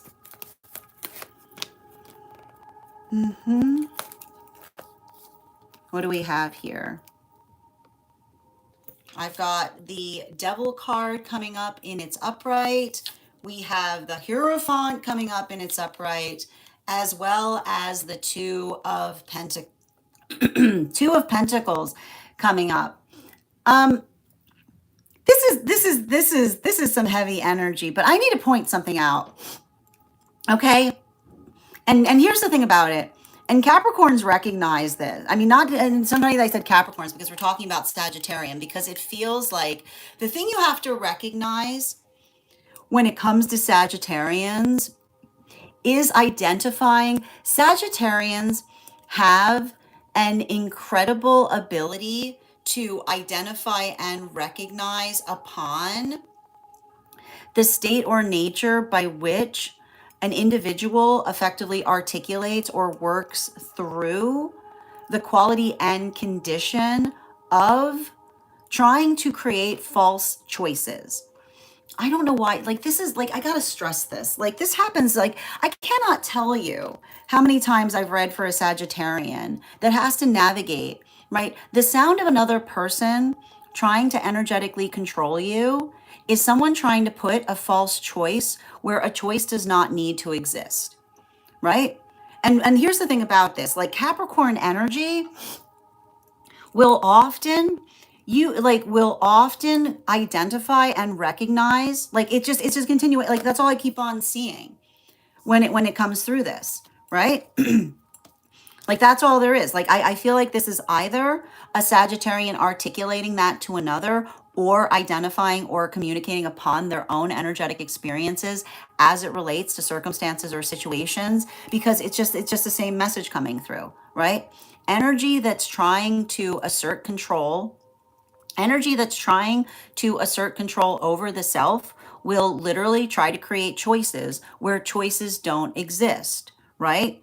Because it is that quality and condition by which another person is making it clear the fact that they effectively want to energetically control things. And so what's like the thing about it is Sagittarians know this deeply, because the observation of being able to see, right, the problems in circumstances or situations, right? You can't get anywhere. You can't get, like, and I keep on getting small choices, like working through the context of forcing energetic choices that don't exist is the sound of something becoming less professional, right? And this is why you'll often see Sagittarians moving away from situations that potentially can't necessarily get anywhere, because there's too much over, right? The energy that can't get over navigating through small choices, but rather coming into the modality of being able to build, right? To build more dynamically is often the quality and condition of the energy that you are surrounded by. So what do we see that's happening for a lot of Sagittarians? I wouldn't be surprised if these are Sagittarians that you're either articulating upon experiences by which you had to move away from unprofessional environments that articulated their unprofessionality, because you could not make determinations on anything, because others were effectively trying to make choices where choices don't exist, instead of moving towards situations of navigating to a higher purpose, or potentially walking away from circumstances such as these, because you're recognizing, and here's the thing about it, when others, it's embarrassing, right? And that's the thing about it. Like, you want to talk about, you like, I want to stress something. Do you, like, the thing is, there's often this misconception that Sagittarians are unabashed. It's not true. Sagittarians are not embarrassed by the same thing that others are. And often the quality and condition by which Sagittarians hold embarrassment has to do when energy is acting like a child, but an unhealed child, right? Because an unhealed child often tries to create situations, right? It's the observation of working through others' energetic situations or circumstances where they haven't navigated through their own feelings of insecurity. Because when another person is feeling energetically insecure about themselves, they'll create situations of false choice because it satisfies a part of them, but it doesn't serve the energy around them. And that observation is often what leads to Sagittarians feeling incredibly energetically embarrassed. But the funny part is, Sagittarians don't get embarrassed about themselves. Sagittarians get embarrassed when they see others moving in that way because it's the observation of how unprofessional it creates as it relates to the energetic environment, right? It's like literally like Sagittarians, there's like the best Sagittarian you've ever met. They're not cringing about themselves, but they're holding cringe in terms of how another person is making themselves appear. So I feel like it's hard because like for a lot of the energy working through that, it's like, like you'll like it's just it's like it's having to look at something, it's having to look at situations that effectively take one's breath away because it's the observation of seeing another person like articulating upon, right, their own insecurity, like it's the insecurity that energetically appears that then that often the Sagittarian then needs to potentially feel like they're trying to energetically smooth over. So if you're going through that, Sagittarian, just remember you're like others, like you are a positive force if you're trying to work into that experience, because your ability to help others understand and recognize like what feels like, just think about working through healthy resolution as you're navigating the sense or the observation of working through another's insecurity. You can have compassion for it, but also making sure that it allowing for something to effectively reach, like just work upon identifying and articulating upon like what it means, like channel those Libra, channel those Libra placements. Guys, you know what I'm talking about here. Let's continue right now. Absolutely. One moment. The next sign that we're reading for. Yep. The next sign we're reading for right now are our Scorpios. Scorpio, sun, moon, and rising. 3 cards, please, for Scorpios. 2 out here. 1 more, please. Oh, and this one just went transverse. Okay.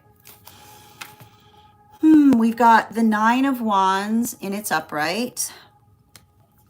We've got the 5 of Wands in its transverse. And we've got the Queen of Pentacles in its reversal. I always love reading for Scorpios. I'm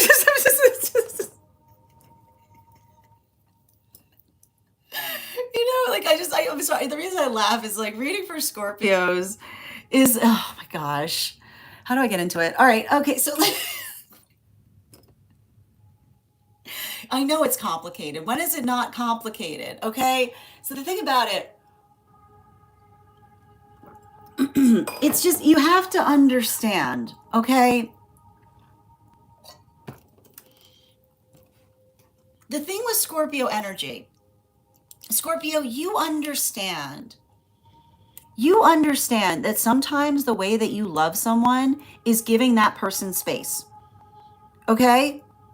Like literally, here's the thing about like pay attention to like the way that it's interesting too, because the way that a Scorpio often identifies or works into the quality and condition of giving another person space, it's only space if another person sees it as space. right? And this is what I'm getting to, right? Because, and here's the thing about it, because the Scorpios can tell when another person is lying to themselves, right?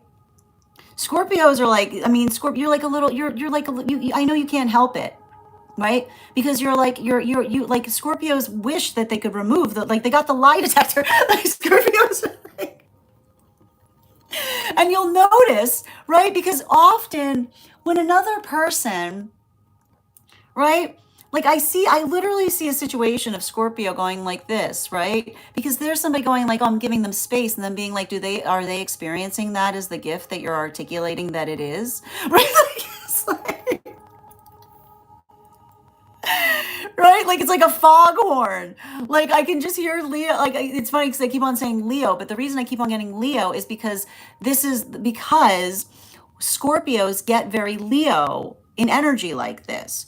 And the quality and condition by which another person isn't handling something with a sense of confidence is often articulated by them stating, oh, I'm giving them space. And being like, do they know?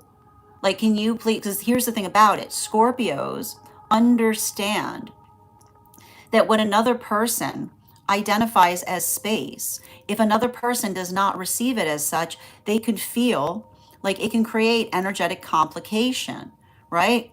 Like that space can feel like a vice if another person does not recognize that they're effectively experiencing it. So that's why I keep on getting like this is literally, I literally see Scorpios looking at situations by which another person is identifying that they're giving space to something and they're saying, can you please define the quality of the space that you're energetically giving them, right? Define the quality of the space because it's only space if another person has agreed to it. Okay, it's only space. It's only space if another person has agreed to it, right? Space is mutually agreed upon because if it's not space, right? If you're identifying that you're giving space and another person does not realize or acknowledge the fact that you're giving space, that is avoiding, right? That is avoiding. That is, and you'll see avoidant energy, right? You'll see avoidant energy everywhere. And what is avoidant energy doing all over the place? They're going, I'm giving space to this, I'm giving space to that, right? And meanwhile, the avoidant energy is wreaking havoc on other people's experiences because there's the energy that goes, oh, I'm giving space to it, and they're trying to like another individual is talking about it like they deserve a medal, right? And it's not the quality, there's nothing to be effectively like it's not positive and healthy because it's something by which another person isn't being empathic as to how another person may be experiencing it. So I feel like there's something about that. Either this is scorpionic energy working through experiences of that nature, right? Which is either navigating through the quality and condition by which space, right? Space must be consensual in order for it to be defined as healthy, or circumstances or situations by which they're trying to help another person, right? Build empathy as it relates to the quality and condition, like helping another person see or identify the fact that they may be energetically avoiding something.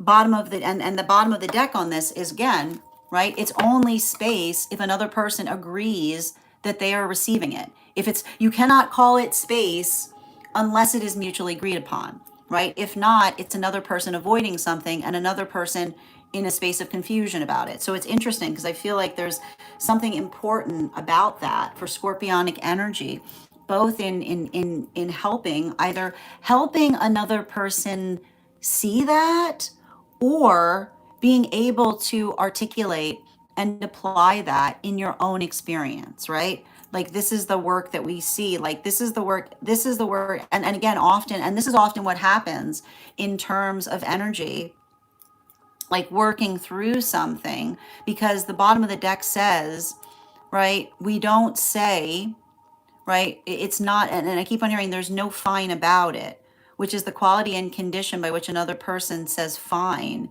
instead of saying, I also think that that is the best, is the quality and condition by which we effectively articulate And it almost says to me like that's a quality and condition by which once you identify that and articulate it, right? You can't, you don't necessarily, like it says, like, and I want to point this out, like this is often, like this can often be the energy by which Scorpios move away from someone, because when we are navigating from a place of honesty, we don't say things that we don't mean, right? We say things authentically, or we don't say them at all. So I feel like there's something really important about that, because I feel like in a way that's Scorpio energy, like bringing their honesty to something, but understanding that their honesty effectively fortifies things as it relates to others, right? Like others hearing what they, like hearing what they need to know versus what would, like, versus feeling energetically good, right? The Scorpios, like Scorpios often, Scorpios don't anesthetize conversations for this reason, because that's the quality and condition by which the scorpionic energy is potentially trying to facilitate love into things, right? Which is the ability to help another person see what they were energetically avoiding, right? This is often why we talk about the fact that a Scorpio relationship is not for someone that is like working through, like it's not an avoidant place. So you can't there's no work in avoiding when it comes to that. Thank you so much to our Scorpios. The next sign that we're reading for today, hold on, is our Libras. Libra, sun, moon, and rising. What do we have here? We've got the Hanged Man in its upright. We've got the Moon card in its upright. And we've got the Four of Wands in its reversal. So what are we energetically identifying in relation to this energy right now? We're seeing here, the one thing I want to, the one thing we're identifying here with a lot of the Libra energy, and I want to point out, this is actually a beautiful card. Like the Hangman is a card that we often identify or build into the context of working through Libra, because you have to understand, and I want you to understand that even when we look, like even when we look at this Hangman in its reversal, we still see scales here, right? Because it's the ability, the work that we effectively do to identify and recognize and find balance within things is often the state and nature by which we ourselves are working through a process of energetic expansion. And the thing I'm identifying right now for a lot of the Libra energy is building into the observation of, I want to describe it best as navigating into the context of others working through their, like, and I want to point this out. Libras are incredibly attenuated to being able to tell the difference between individuals that are working on internal attunement versus others that are potentially trying to project that into the experience of the world around the self. Okay. And the thing about that is, Libra, you're very aware of the difference between an inside and an outside problem. Okay. And what do we mean by an inside versus an outside problem? This is why we build into the understanding of ourselves very much. Because when we become energetically aware of of what we're working through, when another person tries to project it onto us, we're able to clarify very clearly in terms of what we struggle upon versus what we know that we are very good at. And so I think that there's something very important there, specifically and particularly as it relates to, like, I just keep on getting, Libra, remember remember the vital difference between an opinion and a fact. Because, and I feel like the thing about this, I got to see with, like, especially with this moon energy, I want to point out, do you ever notice that those who don't have any facts are always talking about the ubiquitous they, right? Like, that's why you'll see Libras that get really, really focused and fixated on sources, because there you'll have somebody, right? There you'll have somebody that's trying to articulate their opinion by way of saying, like, oh, everybody, oh, like this, and being like, where is this ubiquitous they that you are referencing? Because 9 times out of 10, the ubiquitous they is them, right? Like 9 times out of 10. 9 times out of 10, when somebody is referring to the ubiquitous they is them, right? They're like, everybody's saying it, and Libra's like, sure they are, right? Okay, right? And you literally, and the thing about it is, one, like, you can't do that to a Libra. You can't do it to it. Libras are so, like, the thing, and it's wild because as soon as Libra sees that, they're done, right? They're energetically done because it's the observation of recognizing, right, another person that tries to effectively, and this is just the thing I'm seeing with Libras, understanding there are those that try to leverage fake peer pressure, right? Literally fake peer pressure, a fake peerage that does not exist to identify their own insecurity about something, right? Like, something like the fake peerage that an insecure energy will try to elicit to make another person subscribe to what they are effectively articulating upon. So I feel like there's a lot of this energy here with like Libras articulating upon fake peerage issues. And what is a fake peerage issue? It's the quality and nature by which an insecure energy will try to create a fake audience in order to articulate upon a personal fact, right? And the thing about it is, bottom of the deck, right? Often, and here's the thing about it. Once a Libra sees that, everything becomes popcorn. Like, that's I mean, like, here's the thing. Like here's like the thing about this is, like, you'll see a Libra step back because they're just like, at that point, when and you know this, when Libra sees that, they're just like, oh, okay, right? Like, it's like, and like that, like, get out your popcorn, because it's the observation of someone understanding, right? It's the observation of another person understanding or qualifying into the space by which, right? And this is the thing about it. When another person is trying to put on a performance, right? When another person is trying to put on a performance, who are you to interrupt their show, right? When another person is putting on a performance, who are you to energetically interrupt their show, right? I feel like that's all they're like, and the thing about it is, for those that have Libra placements, like, you understand that, it's like it's like, you can't, it just, awareness, like, allowing for the context of awareness, like, let that be its own form of closure, right? Like closure comes in many forms, and sometimes that awareness is all the closure we need as it relates to circumstances or situations where another person isn't being authentic to us. Authenticity is a gift because we work to energetically protect it. Thank you so much to my Libras. Moving forward, the next sign that we're reading for is our Virgos. Virgo, sun, moon, and rising. What do we have coming through right now? 3 cards, please. We've got the 3 of Cups in its upright, the Page of Pentacles in its reversal. Ooh, we got extra cards here for our Virgos. The 10 of Wands in its upright, and the Queen of Pentacles in its upright. You know what? There's something important that I see here.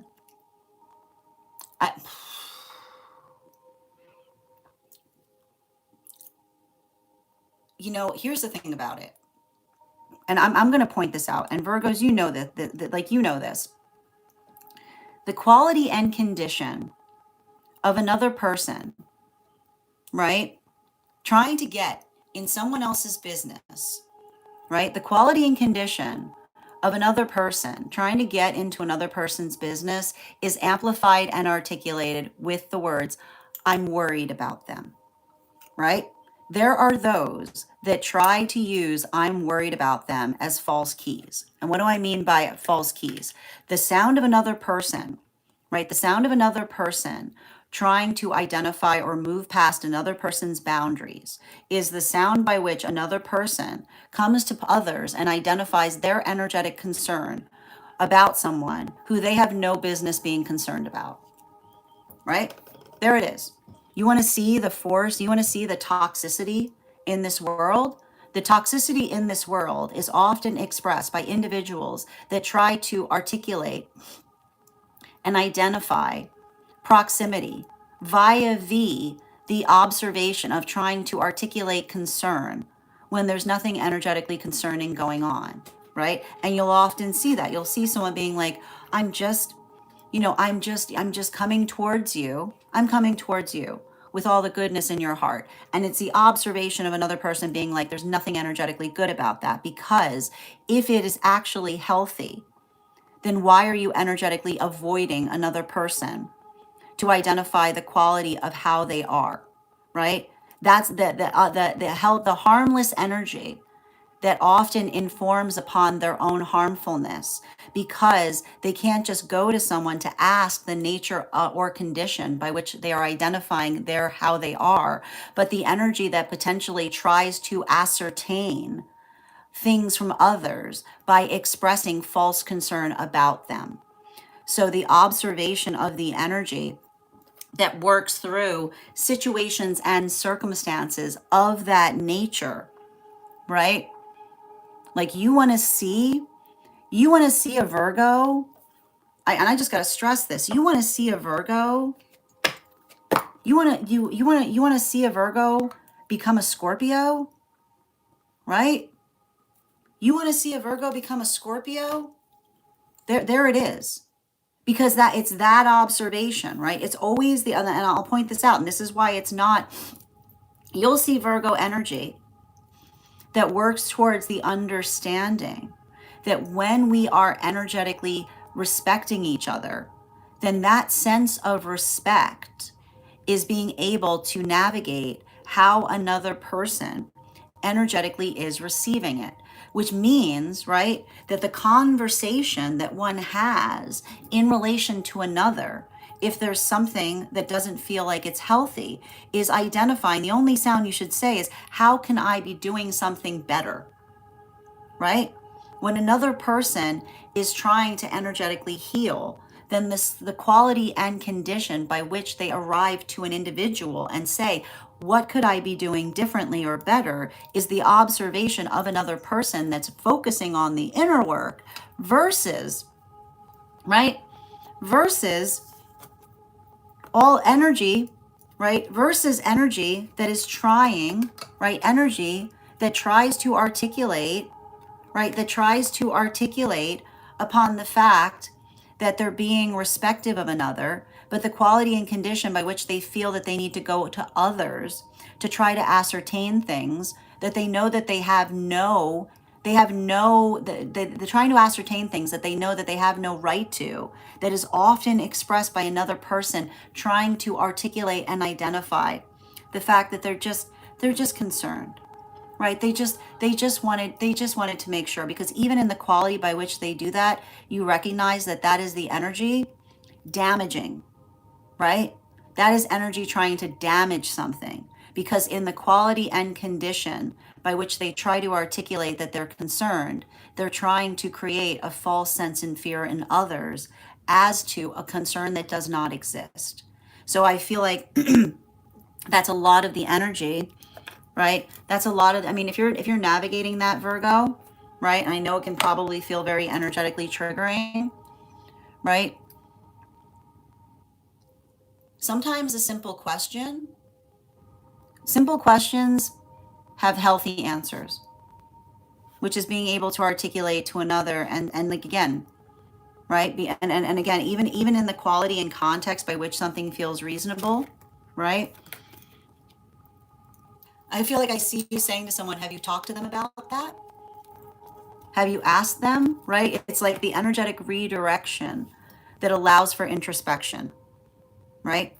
The redirection that allows for introspection, which is the space or place by which another person understands and recognizes their own quality and condition in terms of being respective. When we care about each other, we are respective of each other's boundaries. We don't effectively try to articulate or go around them. Thank you so much. Continuing right now, the next sign we're reading for is our Leos. Leo, sun, moon, and rising. What do we have coming up right now? 3 cards, please. We've got the 7 of Pentacles in its upright, in combination with our Ace of Cups in its reversal, in combination with our Knight of Cups in its upright. So let's talk a little bit for my Leos about what what you're potentially navigating right now. Now, the thing about it, and I want to describe this,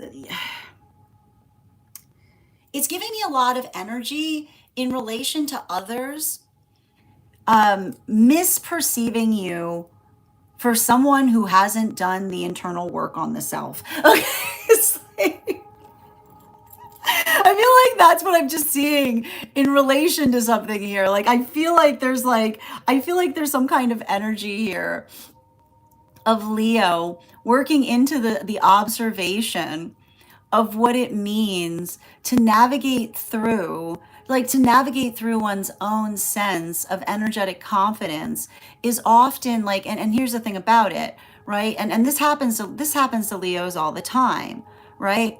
When Leos are navigating through something, the quality and condition by which another person will often try to move something towards another, right?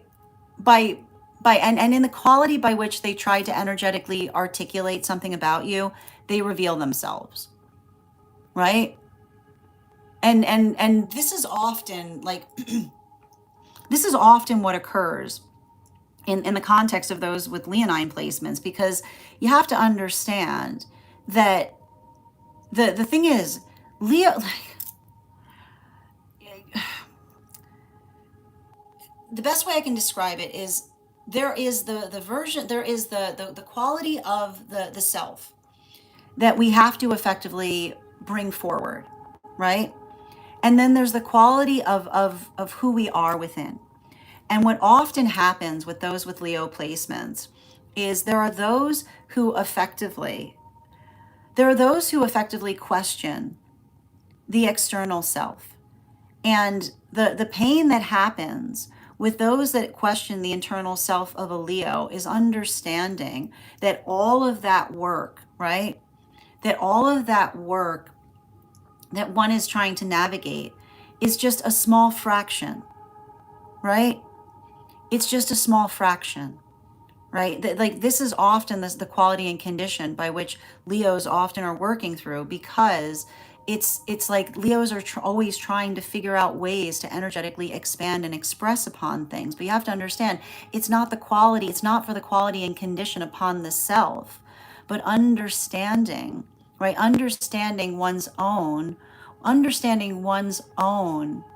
force of effort requires us, right? It's like it works into, and you have to understand, ego, like the Leos often feel energetically respective in terms of being able to be articulate upon everything that they're trying to express. And there you'll have an individual trying to do everything they can. And in the quality and condition, right? The quality and condition by which another person articulates or tries to effectively identify upon that, you'll often see, like, this is why, like, I'll just put it this way, this is why Leos literally Leos walk away from things that question their integrity, because you have to understand that when another person, right, when another person is questioning one's integrity, then that is the quality and condition by which, like, a Leo will often leave another in that integrity, because like there's nothing like here's the thing about it. Like Leos understand there's nothing to be gained in an integrity war, right? But those who are deep within their ego will often try to articulate upon it, because that is, and that's the thing about it, that is the quality and condition of another individual failing to identify, like failing to understand the quality, like the shape and nature of working towards something in a beneficial way. And so you'll often see this because, and I feel like it's hard for those with Leo placements, because you'll often see, you know, you'll often see a lot of experiences for Leos by which they'll effectively move away from circumstances where you'll say to a Leo, they'll say, "What happened there?" And Leos will often say, "Well, I was giving it everything, and another person demanded more." And it's the observation of understanding that when another person is not working through, right, not working through the stabilization point of the self, right, that sometimes that ability of having to navigate or articulate you'll often see, this is why sometimes Leos have a hard time explaining upon past experiences, because, right, it's not the quality and condition by which you weren't trying to do something well, but it was the quality and condition by which another person was always questioning, right, or demanding more from you instead of being appreciative of you. So I feel like for a lot of Leos right now, having to work through situations of like it's like almost being compassionate for one's sense of compassion, because sometimes that compassion is identifiable in terms of being able to articulate to another, right, that our own feeling of stability is identified by the energetic gratitude that we hold towards each other, right? That when you're navigating the space of being within, working through things, right? It's not the quality and condition that should feel volatile, but rather the space by which one is effectively trying to utilize something in the best way possible. So I think it's interesting because I almost feel like to a certain extent it's hard. I know it's an expansive season right now for Leo, but it also may feel like an inner child healing moment in terms of navigating the self as a precious resource. But that preciousness is the expression of understanding that others, like how others treat you as you're working through things, tells you about the health of relationships. Thank you so much for my Leos. The next sign that we're reading for next is, oh, I feel like this is going to be really deeply connected to that Leo reading. We've got our Cancers. Cancer, Sun, Moon, and Rising. 3 cards, please. We've got the 6 of Wands in its upright, the Moon card in its upright, and the 9 of Pentacles in its reversal. I love to see the Moon card coming up when we're reading for Cancers, because I'll put it this way, in every other sign, when I read for Scorpios too, Scorpio and Cancer, when the Moon card comes up, it's very different. It's very different than what we would typically expect from other signs. And the reason about that is because it's about the exploration of the self, right? There's something really important. Like, here's the thing about it. How do I describe this? Especially those who have Cancer journeys, the observation of understanding that we're supposed to change, right? And here's the thing you have to understand. The Cancerian energy often works through change, and change in a big way, right? Like Cancers will often go through the process of reinvention and understanding that there's nothing damaging about reinvention, because what effectively happens, and you have to recognize this, everybody changes in different ways. And some individuals prefer incremental reinvention. Okay. Like, there's most individuals are navigating incremental reinvention. Okay? And when you understand, this is what's hard because you've got a Cancerian energy like working through everybody, going through incremental reinvention, and Cancer's being like, what's that like? Okay, because there you have like often what happens with Cancerian energy is like it's other like you have that ability. And I want to kind of describe this, okay? And it can be hard for those who understand cancers, understand this, which is basically the observation of being able to identify or move through something, right? Or the desire to kind of go through a process and come out the other side in a different way. That's also it's and I want to point this out, and this is what I see cancers helping others with. That only works if you're energetically, if you've done the work beforehand. Okay? Like, like that's right. It only works if you've done the work beforehand. Okay?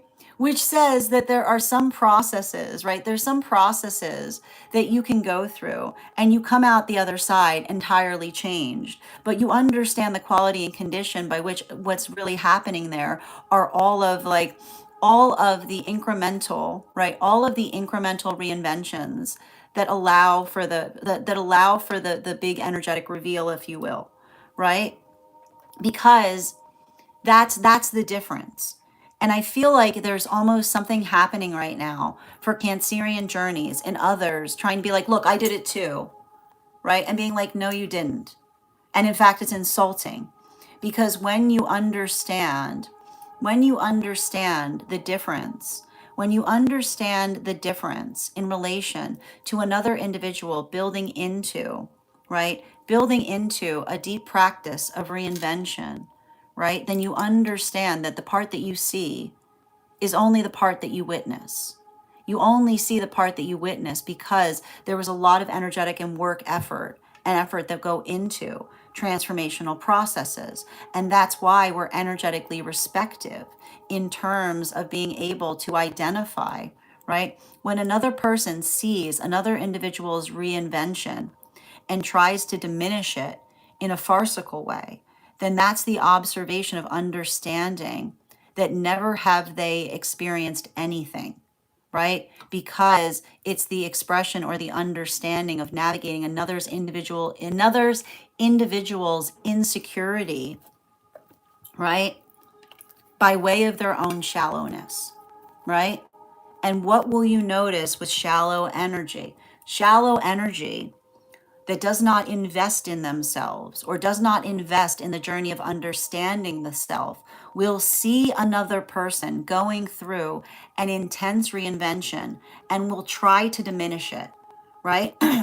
They'll try to articulate that something about it is nonsensical and silly, and never have they identified or shown the fact that they know less about it, because it's the observation of only trying to quantify what they can see externally, which identifies the fact that they themselves, right? They reveal themselves never to have gone through any maturity, right? Because maturation processes are articulated upon the quality and condition by which we are energetically receptive of the fact that they are representative. They are representative of longer journeys, right? It's not the quality by which something changes immediately.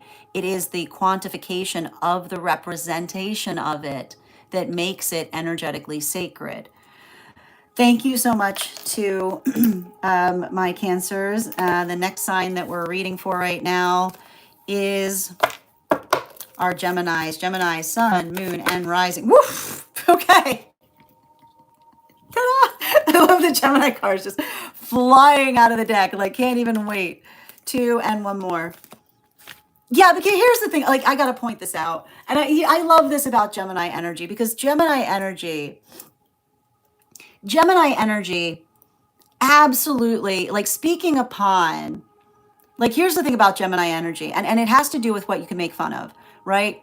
And the thing is, like, Gemini energy is very sensitive to feelings, right?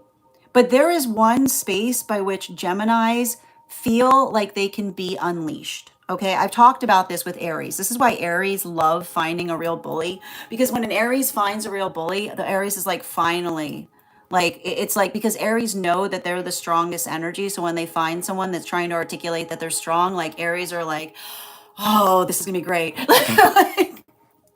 But with Geminis, it has to do with somebody that tries, like energy that tries to articulate upon, right, the quality and nature by which another person tries to identify that another individual hurts another person's bliss.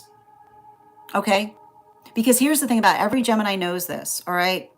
As long as our bliss doesn't hurt anybody, right? A bliss state does not come at the cost of anyone else. Okay?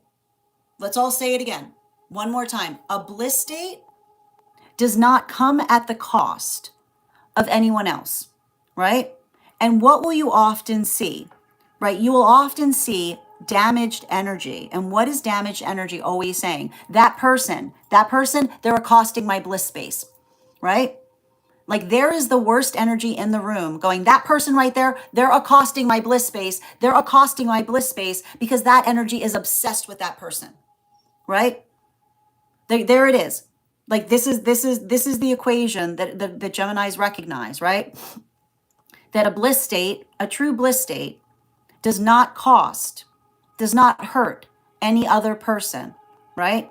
But when another person is navigating a situation, right? When another person is navigating a situation by which they point to another and say they're accosting my bliss space, right? That is the most dangerous energy you've ever seen. Right? There it is. They're right there, right? The quality and condition by which they're trying to identify, if we know that a bliss state, right, a true bliss state does not hurt anybody, right? And there you see somebody trying to articulate that another person is accosting their bliss space, right? What does Gemini say? Show me the evidence, right? Right? Show me how that's bothering you, right? Because this is working into the quality and condition of understanding, right? And this is the thing about it, right? Like this is where I'll see Gemini's asking for receipts, right? Because understanding, like understanding, right? Understanding the quality and nature of others, right? Understanding the quality and nature of others, working into the state and nature of operating into, right? When we are caring about one another, then we effectively identify that when another person is identifying that another is accosting their bliss, right? You have to be able to find an energetic pattern there, right? And Geminis identify this, right? Gemini, your ability of being able to understand and recognize into a pattern is being able to identify and articulate upon the feeling of being able to energetically expand and expound upon joy. And here's the thing about it. Every Gemini on this earth knows that there is no limit to joy, right? That joy, that there is like the reason we have odes to it is because there's enough of it for everybody. Okay? Like the reason we've got odes to it is because there's always enough joy for everybody. Unless somebody's on an egoic journey, right? And what will someone deep in an egoic journey say?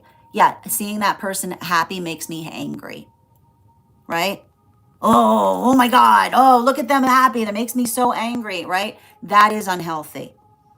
So this is why we see that for a lot of the Gemini energy working through that, the observation that unless another person's joy, right, is coming at the cost of the self, then that is something that is an internal issue, not something that you're supposed to express outside of the self. So it's interesting because I feel like this is a lot of the Gemini energy, being very protective of that, but being able to identify and recognize, right, the difference, right, the quality and condition by which insecure energy will try to effectively crusade against things that make them sad instead of things that are actually energetically dangerous.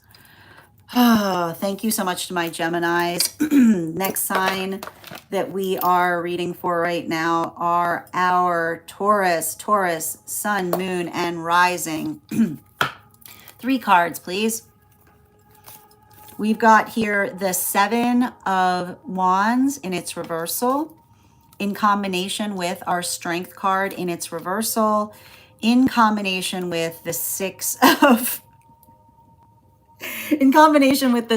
Pentacles in its reversal. And this energy here, the thing about it, I feel like I've got a lot of energy here for Taurus, which is saying, like, you come to me on this day, the day of my vacation. Like, you come to me. You come to me on this day, the day of my vacation. Because you have to understand, okay? You have to understand, right? That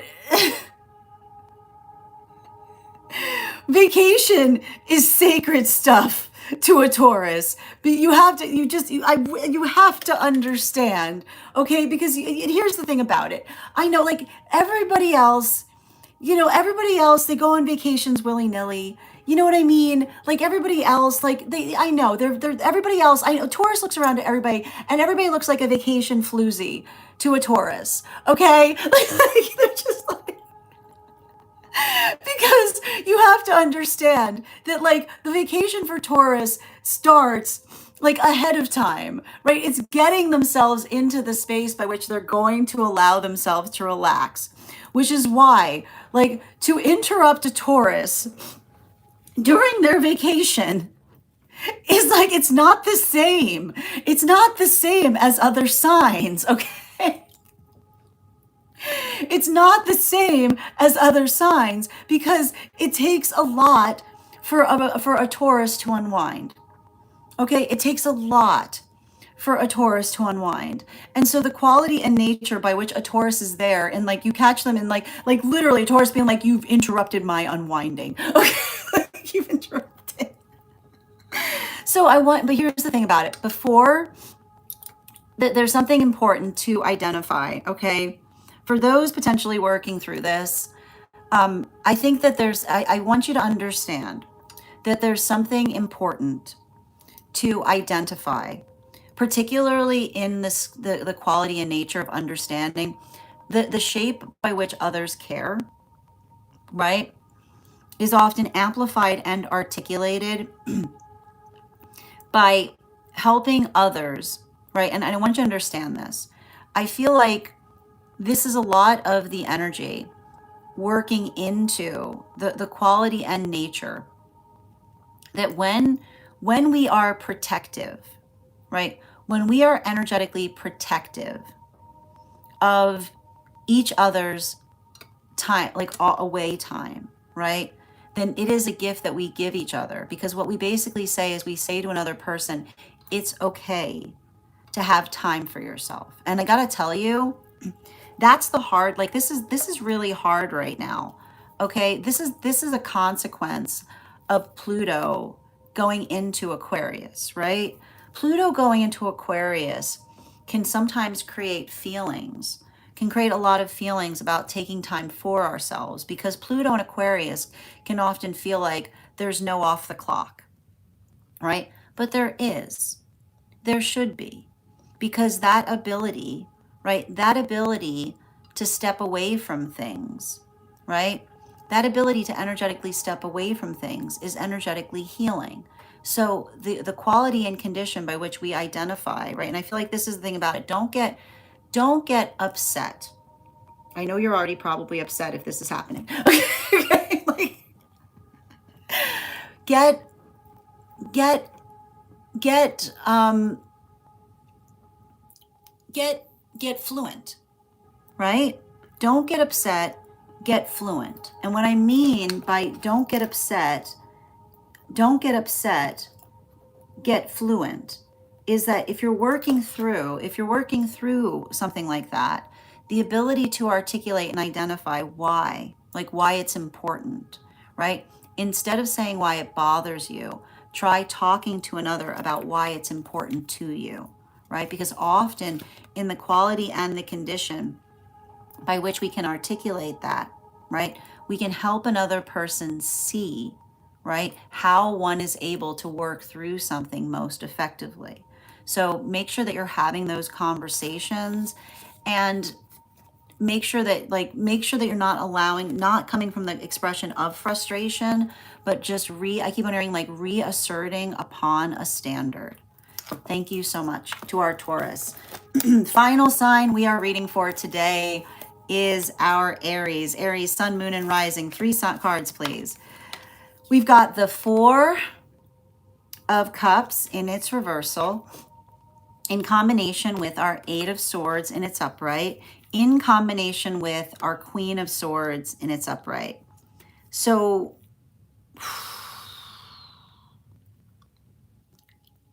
it's actually interesting because I see Taurus like working on building into the preciousness of time away. I feel like I see Aries working overtime.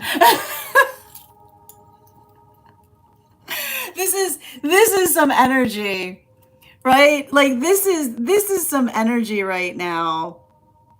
I don't know why, but I feel like that the word I'm seeing around Aries right now is extra credit, is the best way I can identify. And what do I mean? What do I mean by extra credit? It's the observation, and here's the thing about and here's the this is the thing about like Aries. Like, I gotta tell you, the thing with Aries, and Aries know this too, right? Like there's no extra credit to an Aries, because an Aries will often work through things very, very quickly. All right. And the thing with Aries and working through things quickly is how do I even describe this? It's just so funny for me to read into. But like the thing about Aries when it comes to extra credit is that like the best thing, like Aries will sometimes do, like, how do I describe it? Like the extra credit that you create for yourself, it's like the extra credit on top of the extra credit. Like it's giving me that type of energy of Aries being like, I'll out extra credit you. And why am I saying? Because you have to understand, like the thing about this, man, is like the thing is, and I don't know why you're like I don't know why. I know, like this is like the song of Aries is always, why am I like this? It's like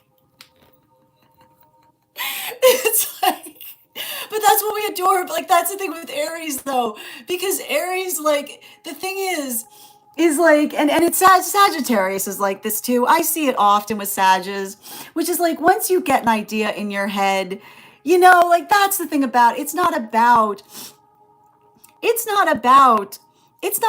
that it's about what you're setting, like, you know what I mean? Like this is often what works into, like when we talk about overachieving, like, like when we talk about, because that's the hard thing about it, like there's no stray thought. there's no such thing as a stray thought in the head of an Aries, because as soon as an Aries thinks about something, they go, oh no, what have I done? Because it's like there's that poor Aries that allows that stray thought to suddenly be a new standard that they can't let go of. So it feels a little bit like that. But again, here's the thing, like I'm not gonna get in your way. Like, I'm not gonna get in your way. I know better than to get in the way of an Aries that's that's overachieving. The thing I'll point out is I'll put it this way, okay? If there's something that you're articulating in that way and others are involved in it, right? Like, the word I want to say is like helping others say, like, at your discretion or respectively, right? Like, remember there's something, right? Remember there's something to be said to others in understanding and recognizing that something that you are doing is something that you are doing for the sense of the self, not in the quality and condition by which others need to arrive to it. Okay? I feel like that's the important thing to identify with Aries, right? Being able to recognize and identify a standard that you're holding for yourself that you know is hyper exceptional, that is then fortified by you articulating to others. Like, the way that is beautiful is when you're not holding it against others if they don't choose to do it. Okay? So that's what I keep on seeing. Like, that is the quality and nature by which we find our own exquisite, right? Which is observing to others and saying, like, look, I'm not holding you to it.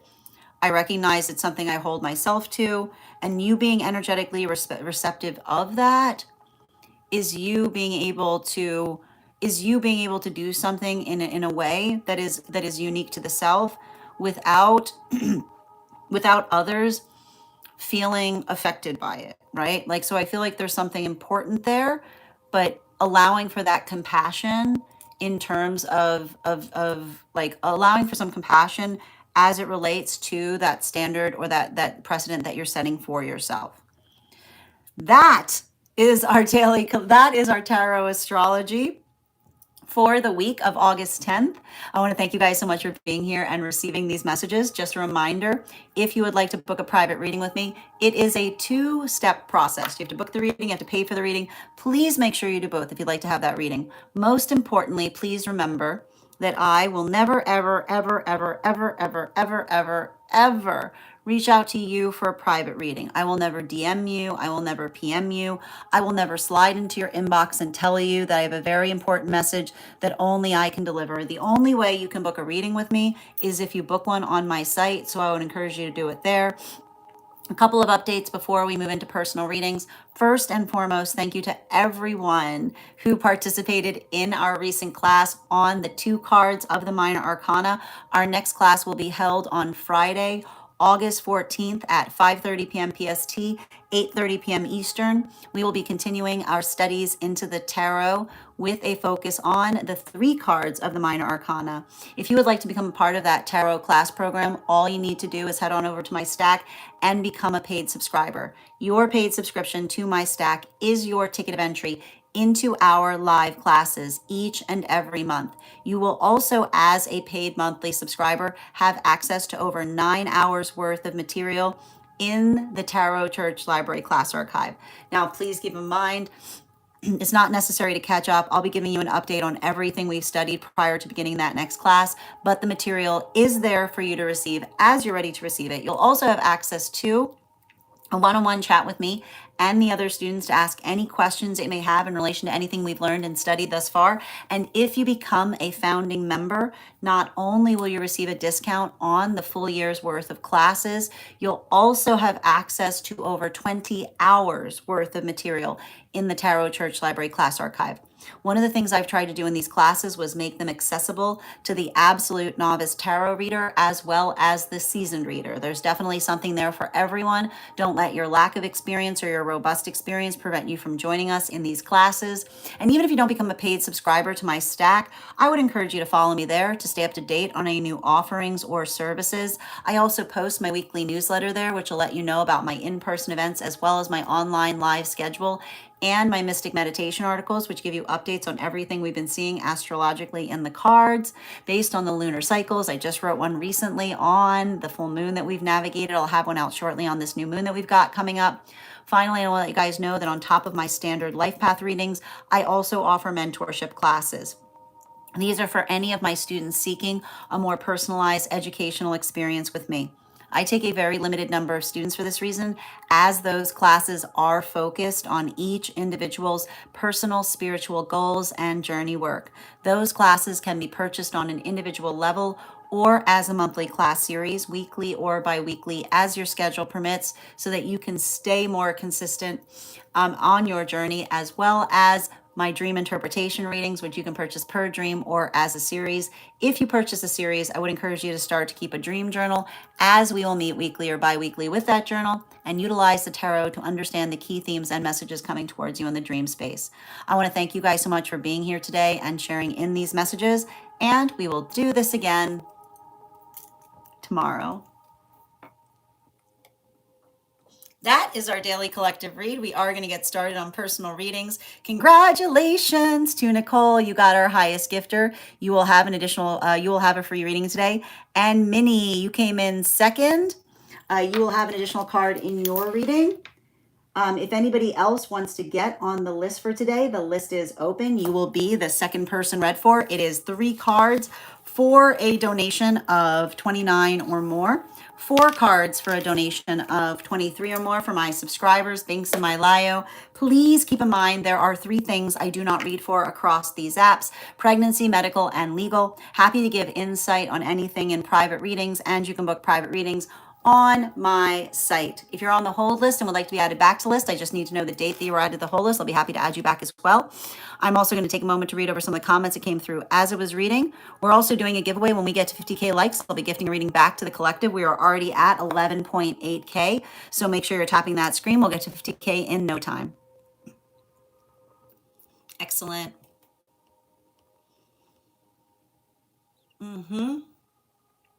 And thank you for sharing the live, Tante. Always appreciated. Excellent. How are you doing today, Martin? Martin, if there's, we have a mutual aid network, so if you can send me a personal message in relation to what it is that you're in need of, I can try to move it across my channels. Sending you so much support on your journey. And thank you for joining us today. Love Bug, thank you so much for the follow.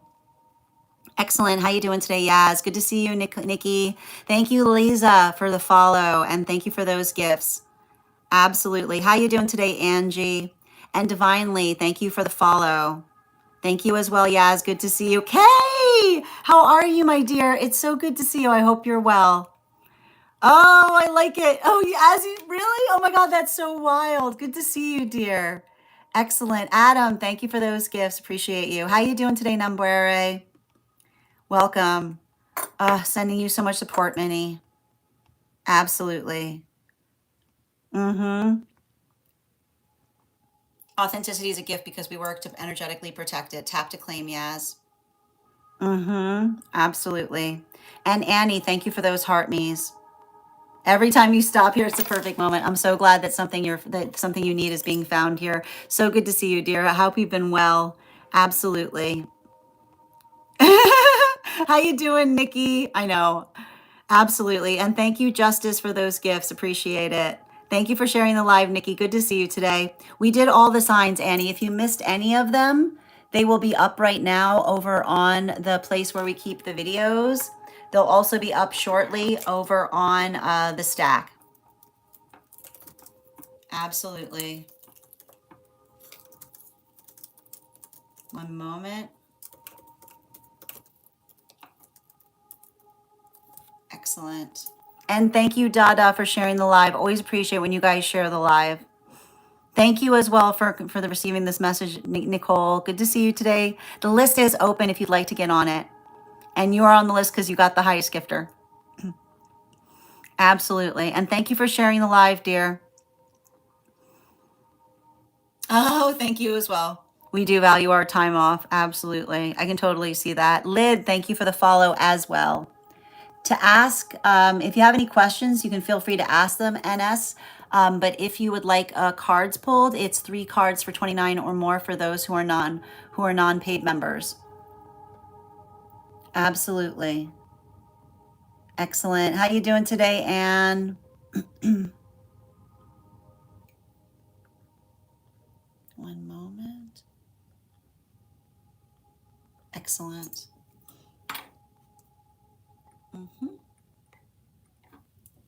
And thank you as well. God's love for the follow. Hi there, Nicole. I mean, Aries North Node, this might have something to do with you as well. Oh, thank you for confirming, Kay. So good to see you, dear. Mm-hmm. Absolutely. Extra spicy. No, it is an extra spicy Aries. I'm not surprised to see an extra spicy Aries, though, right now. It has to do with the fact that we've got Saturn and Neptune in retrograde, right? Mm-hmm. Why am I like this? Absolutely. Yeah, Chiron's not helping either. Absolutely. Mm-hmm. Sending you support right now, Nicole.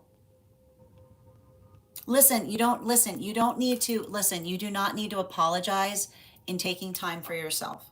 Okay? Like it's okay. Like you doing what you need to do to feel nourished right now is what's important. Absolutely. Oh, thank you, Kat. All right. And just reading over the comments over on the place where we keep the videos. Mm-hmm. Absolutely. Oh, you're so welcome, Kay. It's so good to see you, dear.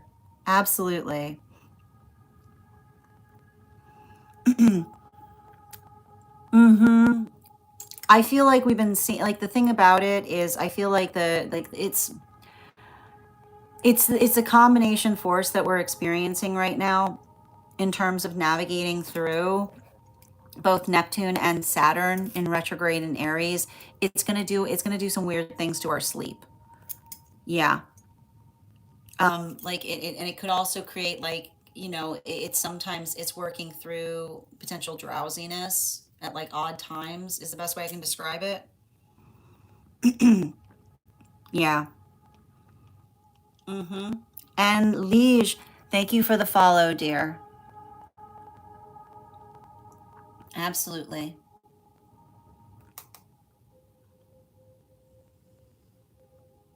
Mm-hmm.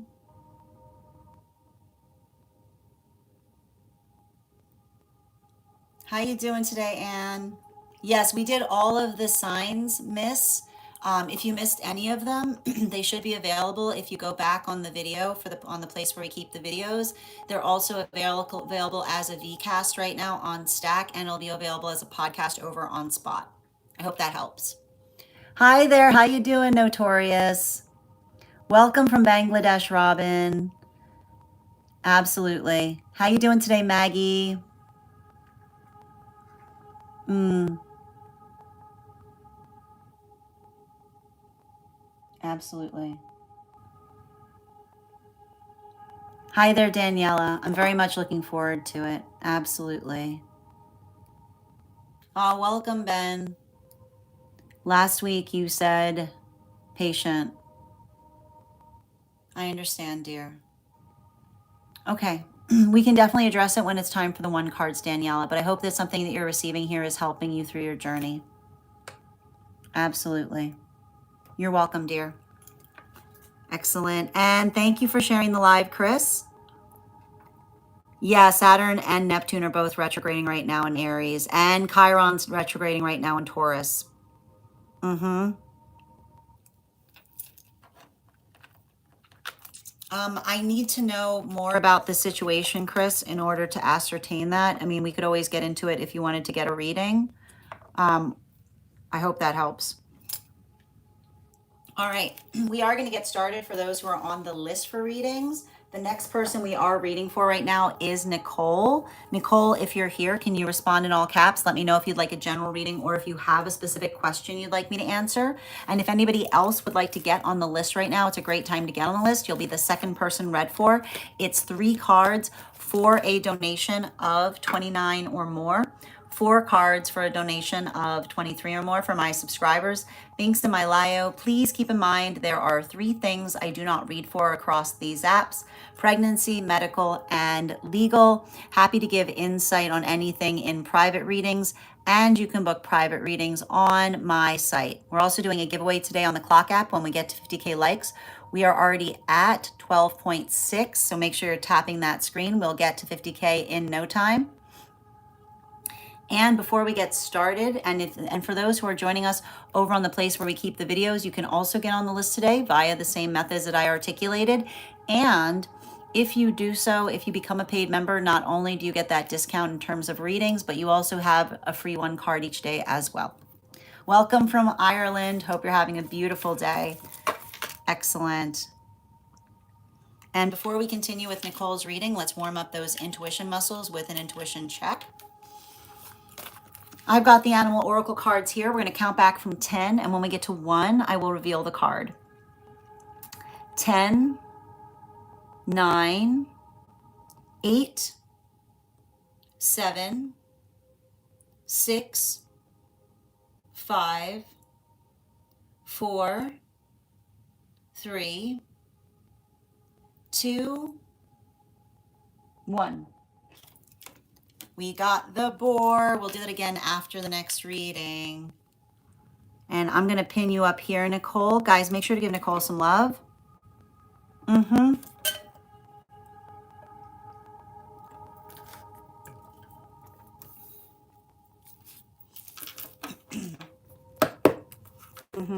I please get...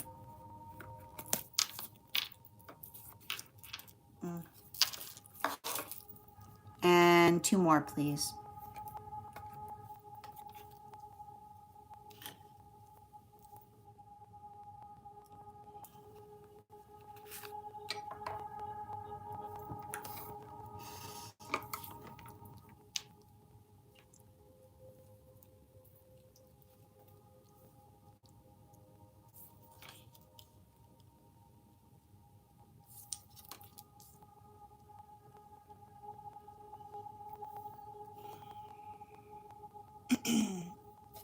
So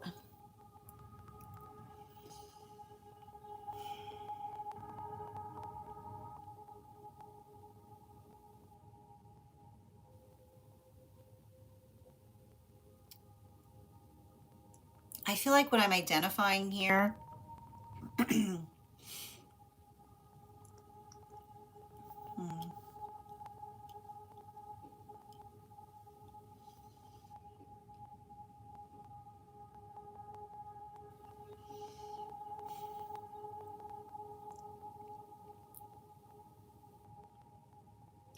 so the thing I'm seeing, it's interesting too, because I've got 2 different messages coming through right now, specifically as it relates to kind of where you are energetically. And it's interesting because I think that you identified something about a feeling of fogginess, right? And one of the things that's important to notate in relation to some of that fogginess right now has to do with the fact that we've got both Saturn and Neptune that are in retrograde in Aries. And what can that often help us understand or move deeper into? It can bring a lot of the energy of the past rising back up to the surface to a certain extent. And the thing about it is, like the way that the guides are effectively showing it to me is a lot of the emotions that may be being stirred up at this time help to identify, like helping to identify what feels like the emotions that feel like they bring you to, the emotions that feel that they bring you to a better shore is what I keep on hearing from one of your guides. I'm going to get your book out too, because um,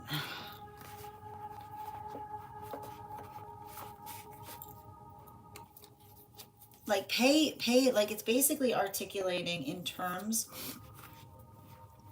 of identifying and recognizing the quality and intention in terms of being able to effectively work through something in the best way that you're able, versus situations, right? Versus individuals who are trying to energetically provoke you, right? Versus individuals who are trying to provoke you to prove a point, is all I keep on hearing. And what do I mean? What do I mean in relation to energy trying to provoke you to prove a point?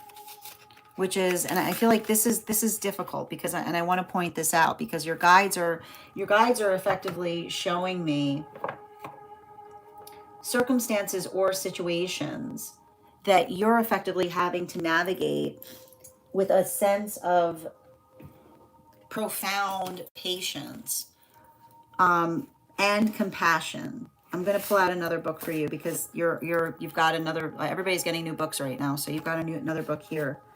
Yeah.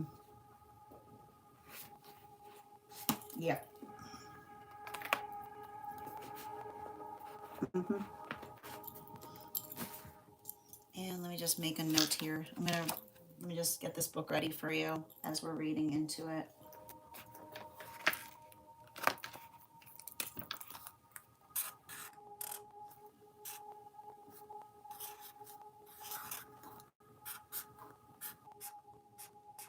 Mm-hmm. Okay. So this is your new book. Okay. I just need to write this down for you again. Energy trying to provoke you to prove a point will do senseless things just to incense you.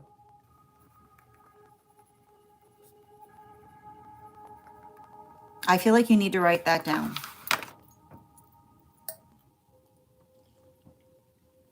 So energy trying to prove a point will do senseless things just to incense you.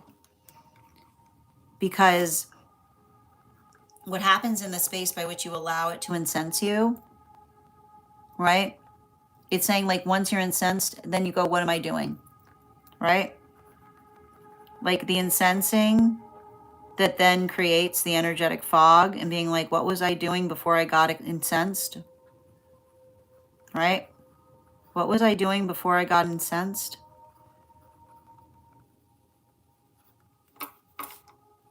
Right? And so the observation of energy trying to disrupt you. So I feel like some things that you can potentially do right now to help with that. First and foremost, I want you, starting each day,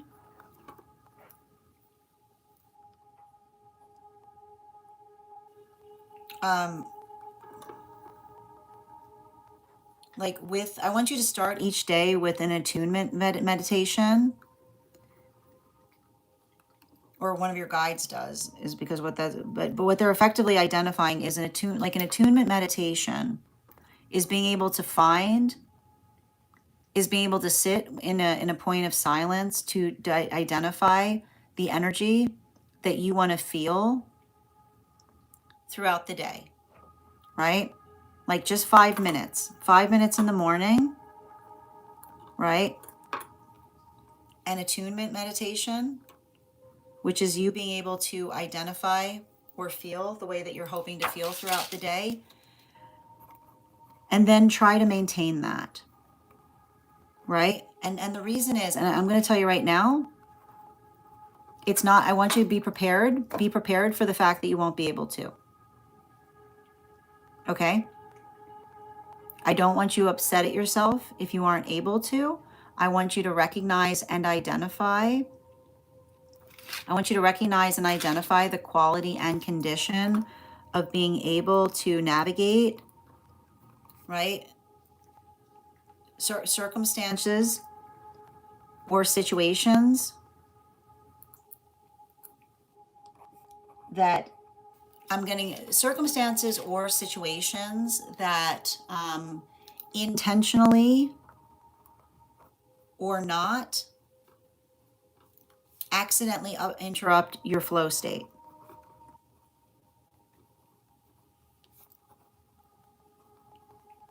Bottom of the deck. Yeah, because it feels like the hard part about it, right, is especially with this four of wands in its reversal, particularly with this Four of Wands in its reversal, what we're effectively identifying and recognizing here is working into the quality and nature of being energetically aware and prepared for a lot of the, I keep on getting a lot of the disruptions, right? Because you have to understand that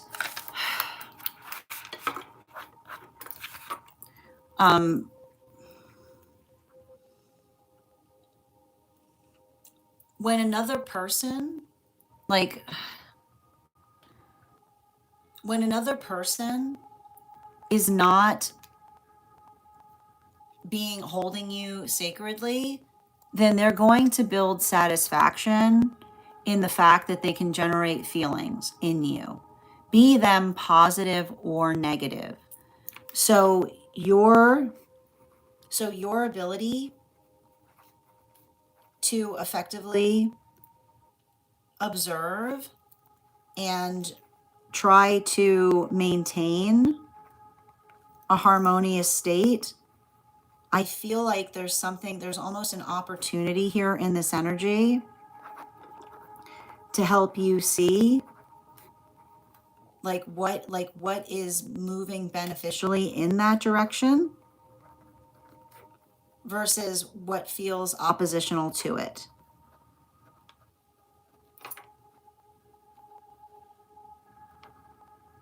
And especially, like I said, especially with this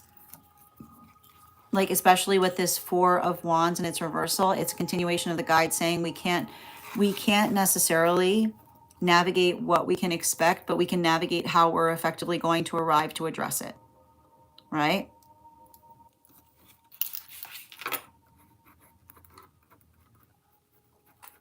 So I want you, and I think it's interesting too in the fact that we see that boar energy around you, right? Because that is effectively, that's where we get with a lot of that boar energy, which is like, I feel like this card comes up a lot with you right now but I also think it's positive because you have to understand, like that's often the message that we see connected to the boar, which is like the observation of being able to be fortified, right? Like fortified in our own energy, through others, like through situations where others are trying to create panic within us, or I keep on getting a false sense of panic is what I'm identifying there. Like identify the energy trying to create false senses of panic. Thank you so much. Thank you so much, Nicole. And if this message connected to you as well, it's very common for those who need these messages to be here to experience them. We are doing personal readings right now. If you would like to get on the list. The list is open. It is 3 cards for a donation of 29 or more, 4 cards for a donation of 23 or more for my subscribers, Binks in my Lio. Please keep in mind there are 3 things I do not read for across these apps: pregnancy, medical, and legal. Happy to give insight on anything in private readings, and you can book private readings on my site. I'm going to take a few moments to read over some of the comments that came through as I was reading, but if you wanted to get on the list right now, the list is now open. It's a wonderful time to get on the list. If you would like to have a full reading, just bear with me a moment as I read over what came through. Oh, there we go. Excellent. You're so welcome.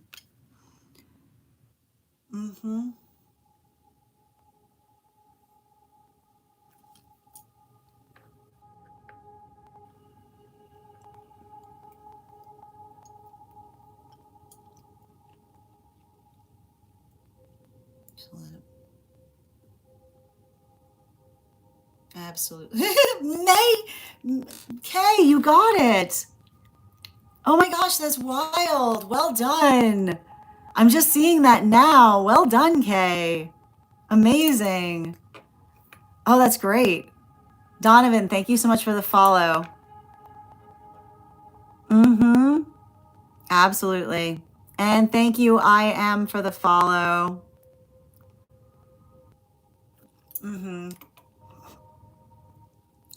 I know it's been long. It's not going to be like this forever. Is what it's like, it's saying to me like the only way out is through, to a certain extent, right? You have to like, you have to let another, like, it's saying to me like you just have to let someone, like, it says like you have to let another person just like get something out of their system to a certain extent, but that doesn't mean that you have to be available for it. Yep, thank you for the follow, Star Soul. I understand.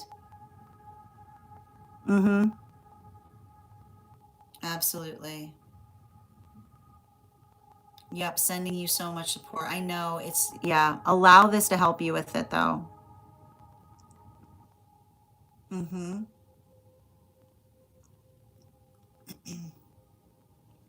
Yeah, you're so welcome, dear. Excellent. And thank you, Lil, for the follow. Sending you support on that journey, Nicole. All right, we're going to continue right now. So we are going to get started on, I'm just reading over some of the comments that came through on the place where you keep the videos. How are you doing today, Ariana? Thank you for the compliment, Mag.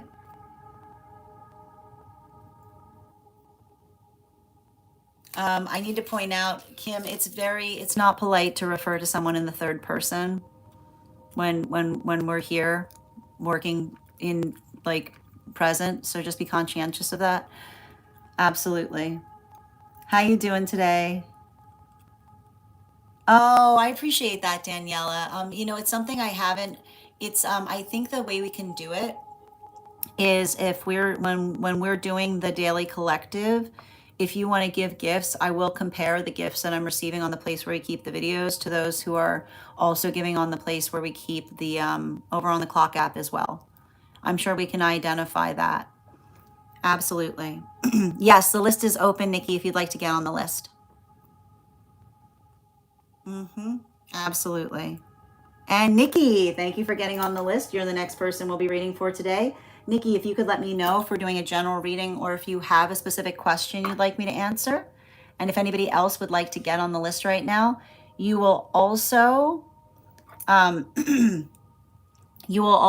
be, if you would like to get on the list today, you'll be the second person read for. It's 3 cards for a donation of 29 or more, 4 cards for a donation of 23 or more for my subscribers and for those who are super fam. How you doing today, BB? I'm doing well. How are you doing today? Absolutely. So good to see you. Excellent. Guys, make sure to give BB some love. Readers supporting readers. This energy's wild right now, right? Absolutely. Can you let me know if we're doing a general reading or if you have a specific question you'd like me to answer?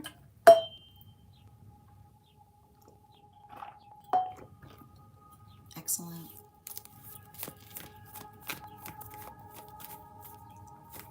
Okay, I can get that. I get that.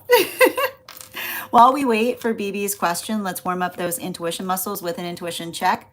I've got the animal oracle cards here. We're going to count back from 10. And when we get to 1, I will reveal the card. 10, 9, 8, 7, 6, 5, 4, 3, 2, 1. We've got the ram. We'll do that again after the next reading. Can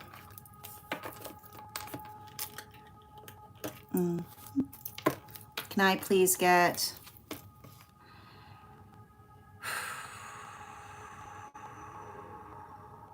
4 cards, please?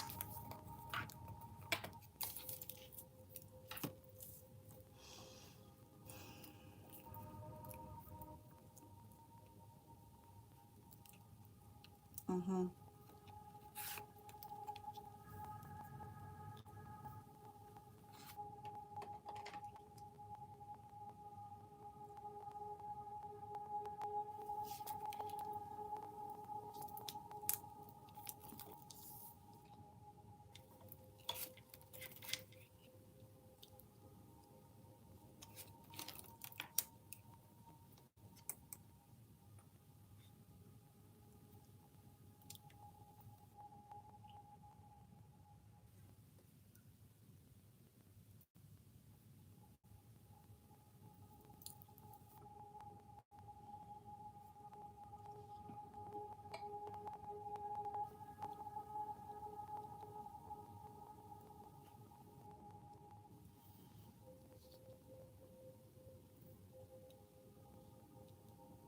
Mm.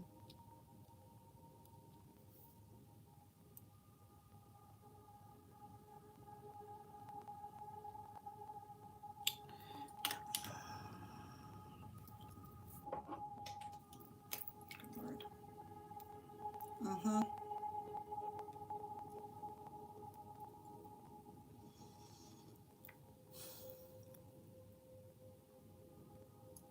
Okay.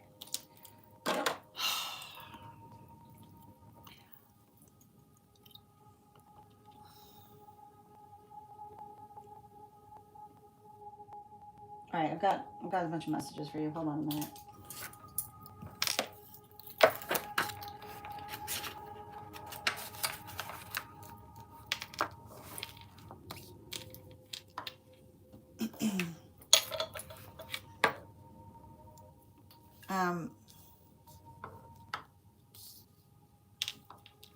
So I'm just gonna give you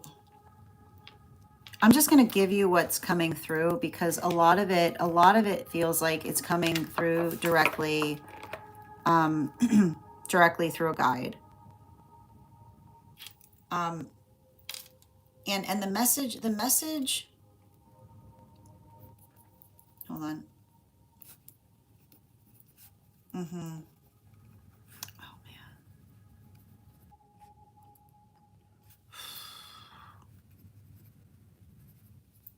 Got it. Yeah. Okay. And it feels like it's also deeply connected to your own journey. And the message is coming through is a conversation. The guide is directly saying there's something really important. Recognize the value and the power of the stories that we tell ourselves versus the stories others actually see. I think you need to, I want you to make sure that you're writing that down somewhere. Okay? The stories that we tell ourselves versus the stories that others actually see. And the reason that we identify that is the story that we tell ourselves shouldn't be one that makes something okay to do, is what I keep on getting. Right? Like that's what I keep on hearing, because one of your guides, right? One of your guides is articulating that a beautiful story never validates an atrocity, right? Which is the observation by which another person does not feel that they need to articulate upon something in order to identify why something isn't the quality that it could be, right? But you'll literally see somebody, right? You'll literally see somebody that does not care, right? Someone who doesn't have, like someone who's lost their heart is what they're identifying, that will try to hurt another and say, I want you to understand, I'm not doing this to you, they are, right? And the thing about that is, when another person, that never, like the thing I keep on getting is that doesn't, right? It doesn't hold, right? Because it basically says, right? It doesn't hold when you're around an old soul, because you have to understand, an old soul comes with their own fact straightener, you know? Like, especially like certain old souls come with their own fact straightener, which is like the observation, right? The observation of being able to recognize and identify someone who's perpetually working into the context of trying to make something as difficult as possible in order to facilitate satisfaction in relationality to another person not arriving somewhere. I got to say that again, right? Someone who does something, who makes something as difficult as possible in order to have satisfaction in the context of being able to talk about another person not arriving there, as opposed, right? As opposed to that true observation of them creating impossible circumstances.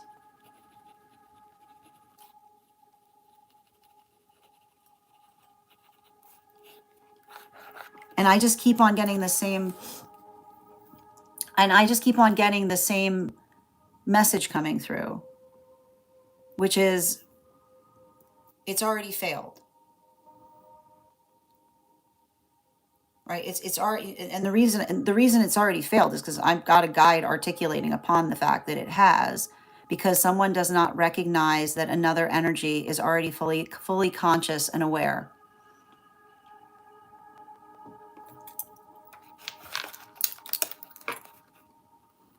I just keep on getting fully conscious and aware,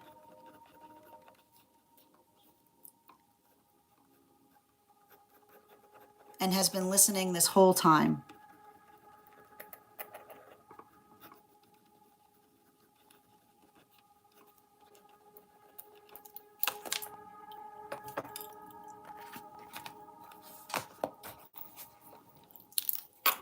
That's all I keep on getting. It's like, it says to me, not only is that happening, but another person is not aware that another is conscious.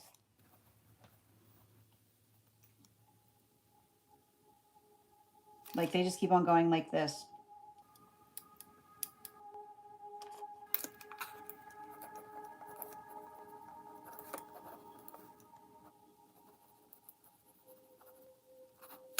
I'm just getting, they heard the conversation. They heard the planning. They heard the planning for a disaster, is what I'm getting. They're saying that they heard the planning for the disaster and the audacity of the energy, like planning a disaster and not being aware that they could hear them. And that's like the like, I just keep on seeing like what you're like what you're experiencing right now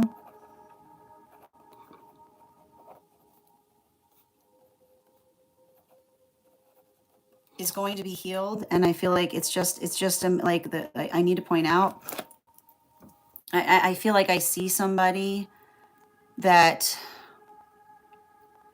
I feel like I see somebody that's working through their own feelings because like I'm just going to tell you what I'm seeing here. I see somebody who keeps on going up to someone going, I bet you miss them. And that person keeps looking at the person and going, I've been missing someone for a very long time. But when they say that, right, they're not saying it the same way that that person expects to implant it. Right? Like I literally see a situation where someone goes, I bet you miss them. I bet you miss them. And the other person's going, I've been missing them for a very long time. Right? Because I just keep on getting, check the timber. Right? The timber, I keep on getting the timbers already happened. Bottom of the deck.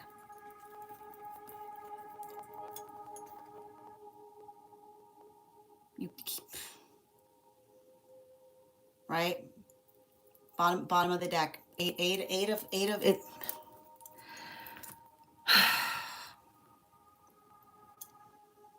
I mean, like, you know, the thing about it is, you know, like, it's interesting too, because I just want to show you with this card, right? You see the timber there, you know, you see the timber. These are all locks, right? So literally, I see somebody who sees someone putting locks on something going, I know you miss them, as they keep bolting a door, right? Like they're literally, that's the story that they see. They see someone going, I know that you miss them. And as they just keep on putting more and more timber on a door, right? So it's reminding, and I want you to understand then the quality and condition by which they're saying that, right? Like that's what I keep on getting. Like they're like, I keep on hearing timber, because the reason I keep on getting timber is the fact that they see somebody who's always looking for timber, right? They're always looking for more timber to be able to find reasons to articulate, right, why you're not there, and still, instead of doing everything they can to facilitate you being there. Thank you so much for having that reading with me, dear. And if this message connected to you as well, it's very common for those who need these messages to be here to experience them. We are doing personal readings right now. If you would like to get on the list is open. It is 3 cards for a donation of $29 or more. 4 cards for a donation of $23 or more for my subscribers. Links in my bio. Please keep in mind there are 3 things I don't read for across these apps: pregnancy, medical, or legal. Happy to give insight on anything in private readings, and you can book private readings on my site. I'm going to take a moment to read over some of the comments that came through as I was reading.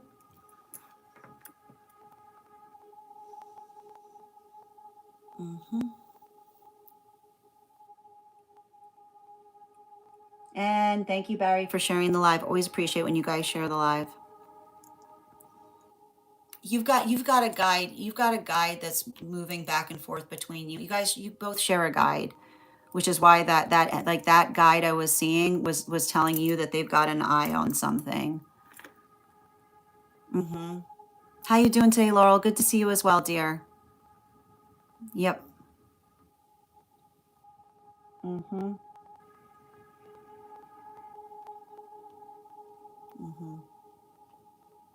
Contemplation. Yeah. Thanks, dear. I know it is. But here's the thing about it, right? Like, like unified feeling about that is what I'm seeing there. Ugh,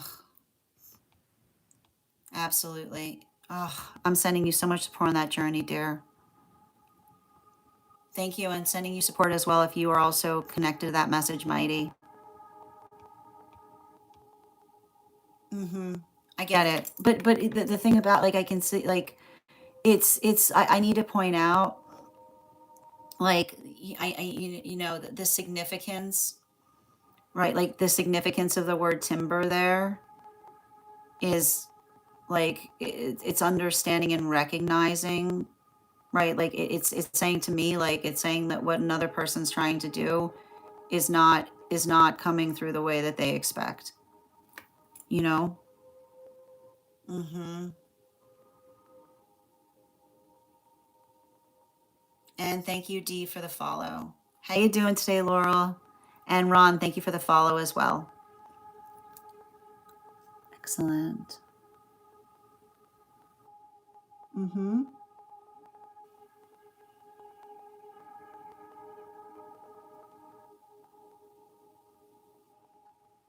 All right, let's continue right now. Mm-hmm. And the next person we're reading for today is Nikki. Nikki, if you're here, can you respond in all caps? Let me know if you'd like a general reading or if you have a specific question you'd like me to answer. And if anybody else would like to get on the list for today, the list is open. You will be the next person read for. It's a great time to get on the list. It's 3 cards for a donation of 29 or more, 4 cards for a donation of 23 or more for my subscribers. Links in my bio. Please keep in mind there are 3 things I don't read for across these apps: pregnancy, medical, and legal. Happy to give insight on anything in private readings, and you can book private readings on my site. All right. And we are doing a dream interpretation. But before we get started on that dream interpretation, let's warm up those intuition muscles with an intuition check. I've got the animal oracle card here. We're going to count back from 10. And when we get to 1, I will reveal the card. 10, 9, 8, 7, 6, 5, 4, 3, 2, 1. We got the air dragon. We'll do that again after the next reading. Okay. Mm-hmm. Mm-hmm. All right. And is this inside tea or outside tea? And just a reminder, if you have a dream that you would like to have interpreted, you can include it in the notes when you send the donation. You can also post it in our subscriber-only disco channel in the appropriate channels. And before we get started on our dream, we always warm things up with our dream coconut. Ooh, I like that one. All right, let's get to it. All right. I had a dream about a celebrity chef that took place in my childhood home. There was supposed to be a huge party or gathering with tons of food and multiple courses. We were setting everything up and arranging plates all around the house. I remember there being something like 15 plus plates for each course, so it felt like a really elaborate production. For some reason, though, no one else was there yet. We were preparing all of this food for a huge group of people, but no guests had arrived by the time I woke up. The whole part of the dream I remember was basically just us preparing for this big gathering that was supposed to happen. I was specifically in charge of making gumbo. Weirdly, I was cooking on the dining room table somehow, which obviously makes no practical sense, but in the dream, there was apparently completely normal. At some point, I stepped away from it and accidentally messed it up. I think I had the heat too high, or when I came back, the sauce had broken. The celebrity chef was openly angry with me, but I could tell that he was disappointed, which bothered me. I immediately started trying to fix it. I remember telling him, "No, don't worry, I got this." And he responded with something like, "How?" I was very determined that I could fix it myself. Some context. Okay, understood. So this is an individual that we see that is directly connected to this individual's childhood who had the dream. There's also a connection to someone who has crossed over here in relation to this individual arriving. All right, can I please get 4 cards? Oh, they're already here. Yep.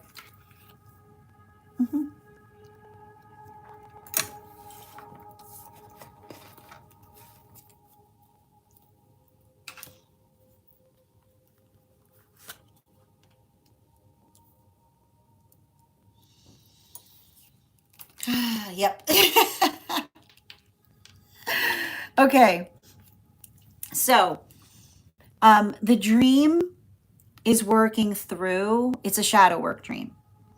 And a shadow work dream, the first thing you have to recognize with shadow work dreams is there's nothing that can happen in the dream space that we haven't already experienced.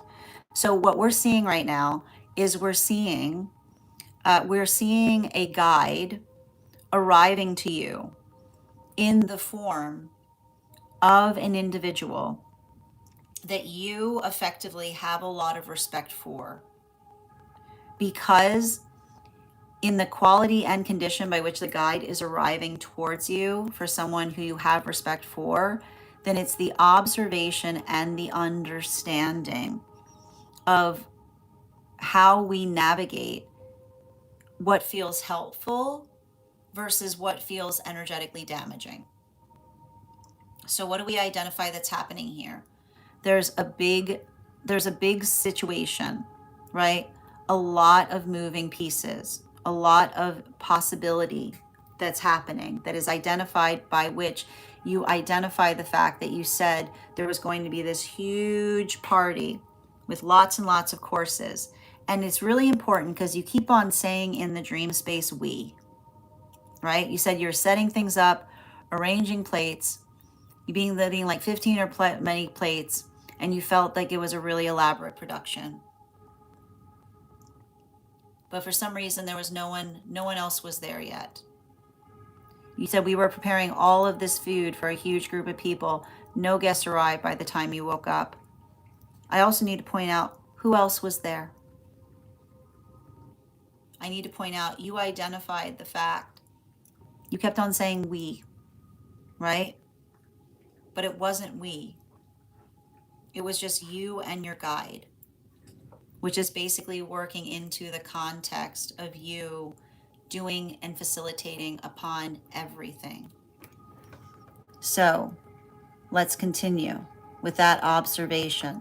This is the source by which we're going to be working through it, right? The observation of something important happening and others not being there to energetically support you, but building into the space by which you have to be responsible for doing everything. And you identified that you are in charge of making something. Now, I need to point something out that's really important, okay? You identified that you were responsible for making a certain dish, that it is collectively recognized is this individual's specialty. You are responsible for making something that is another person's specialty. So what do we see that's why would that be? Why would that be? Why would that be? Right? Why would that be? That is the first question that you have to look at when it comes to this dream space. That's odd, isn't it? If this is something that they can do without even thinking, why are you the one energetically responsible to do it? Okay? Now, you stated that to make it more odd, you were doing it on the dining room table. You were preparing this food, which obviously made no sense. But in the dream space, it was completely normal. But the observation of effectively building into, right? Building into that quality. And we'll talk we're going to get back to why it was on the table, okay? You said that at some point you stepped away from it and accidentally messed it up. You said you think you had the heat too high. But when you came back, the sauce had broken. And the individual was very angry at you. And you could tell they were disappointed, which bothered you. And you identified that you immediately started trying to fix it. And they said, "No worry, don't worry, I got this." And they said, "How?" And you were very determined that you could fix it yourself. Okay? Now, I want you to understand something that's very important about this dream. You identified everything was fine until you walked away from it and allowed it to become another person's responsibility. But I also need to point something out here too. Remember, this is a shadow work dream. You literally stepped away from something that you were making with someone who is an expert at making it. So where is the failure point? Where is the failure point in that dream? Did you effectively fail? Or did they set you up for energetic failure? Because you have to remember, this is a guide arriving to you in the form of a dream. And what is the guide showing you, right? Because the guide is showing you by taking on, right? The guide is showing you in the dream space by taking on the visage of someone who is an expert at making that dish, which is the quality and the situation by which when you stepped away, if they were energetically supporting you, they could have clearly saw, right? They could have clearly seen and recognized that there was something there that needed to change in order to make sure that it would not break. So the quality and the condition by which another person was upset at you, right? That they identified that they weren't openly angry, but you could tell they were disappointed. You have to understand the disappointment, right?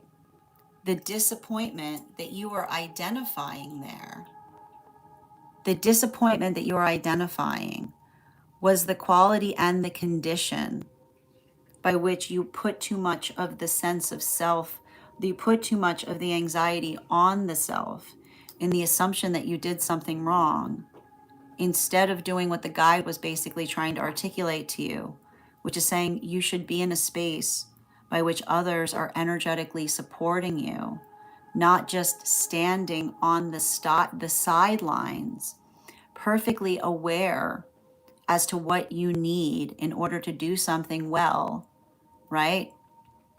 But not being there to energetically support you as you're trying to do it. Bottom of the deck on this reading.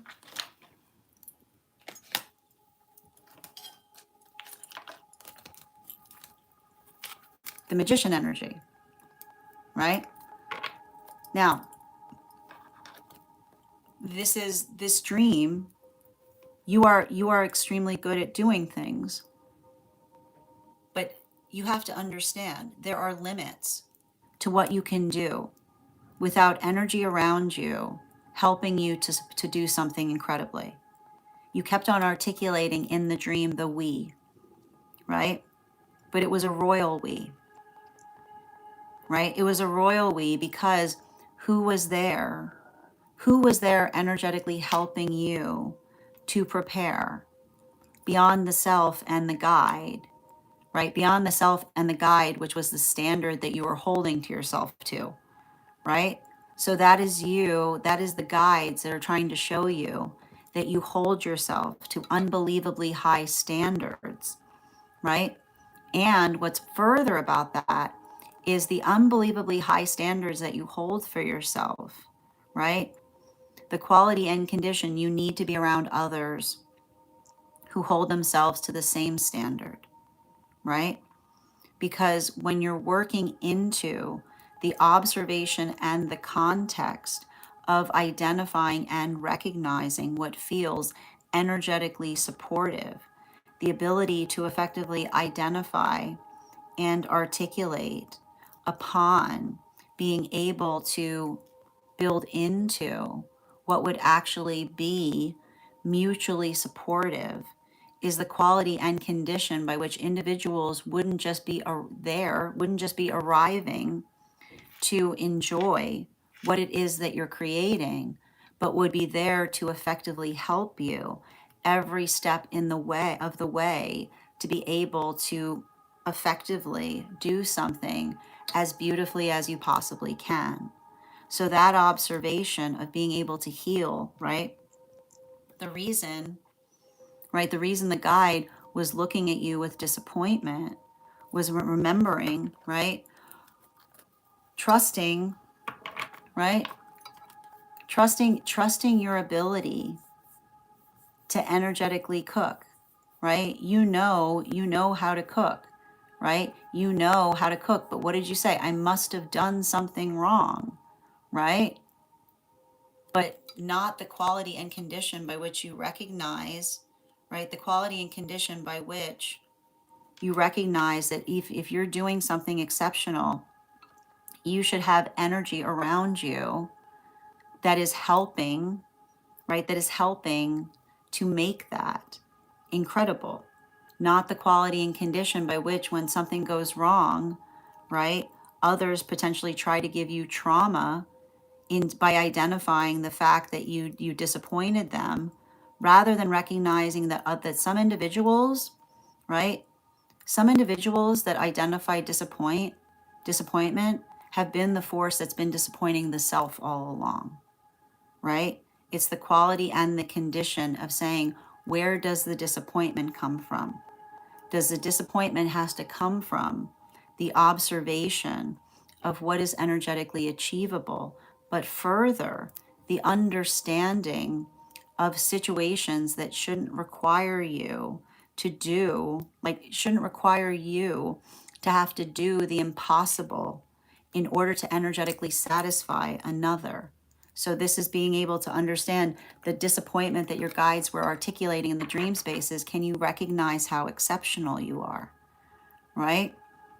It's being able to identify and recognize what that exceptional energy is that's allowing you to be able to identify and recognize that exceptional energy is something that is precious, that should be supported by those that effectively identify it for what it is, rather than energy that waits on the sidelines to see you doing something incredible and looking for the energetic flaws, right?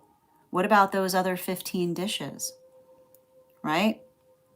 Right? You were struggling, right? You were struggling on that one, but those other 15 dishes were already ready, which means you had already, right? You had already done something, right? Like your ability, like that was the identification of the guide saying, you've already shown the fact, like so many times before, that you're energetically like you have that ability of making things, and the quality and condition by which when you move away from something for a moment, it shouldn't get damaged. Another should be there to energetically prioritize protecting what it is that you're working to create. Thank you so much for having that reading with me. And if this message connected to you as well, it's very common for those who need these messages to be here to experience them. We are doing personal readings right now. If you would like to get on the list is open. You'll be the next person read for. I'm going to take a moment to read over some of the comments that came through as it was reading.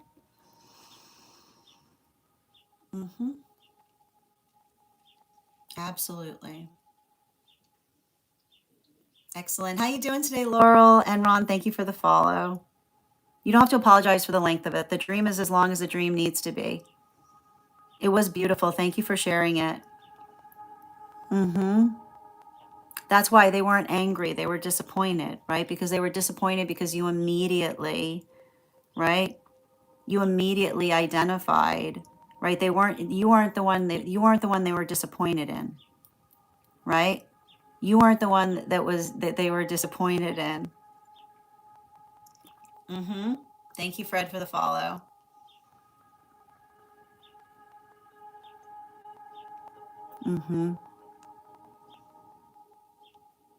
Yeah.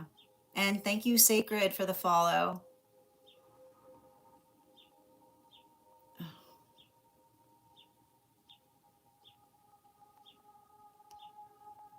Hi there, Shay.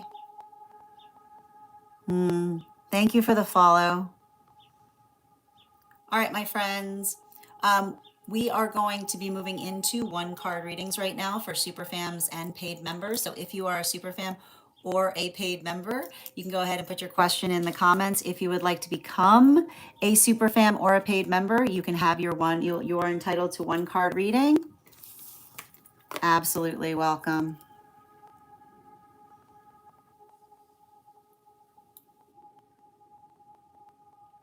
Excellent. Hi there. How you doing today, Wee? Thanks for the compliment, B.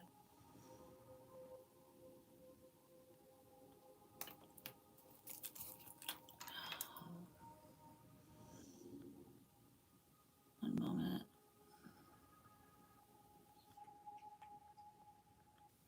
Excellent. All right, where were we? You're so welcome, Nikki. And thank you, Shay, for the follow. Excellent. How you doing today, Go? All right. Whoop. One card right now for, hold on a moment. One card for Melissa. Got Chariot in its reversal. I feel like there's something important right now. Don't let yourself get frustrated in relation to, like, don't let another person make a mountain out of a molehill, right? Bottom of the deck, yeah, especially with the Five of Wands in its upright. I feel like the ability for you to articulate to another how, like, the quality and the condition by which you can effectively express or explain to another, like, I keep wondering, something that is a solvable problem versus overly concentrating on something that becomes a bigger problem because one is overly concentrating upon it, is what I keep on seeing, right? Like it's almost, it's like I feel like it's you helping another person identify where their energy is best directed, if that makes sense.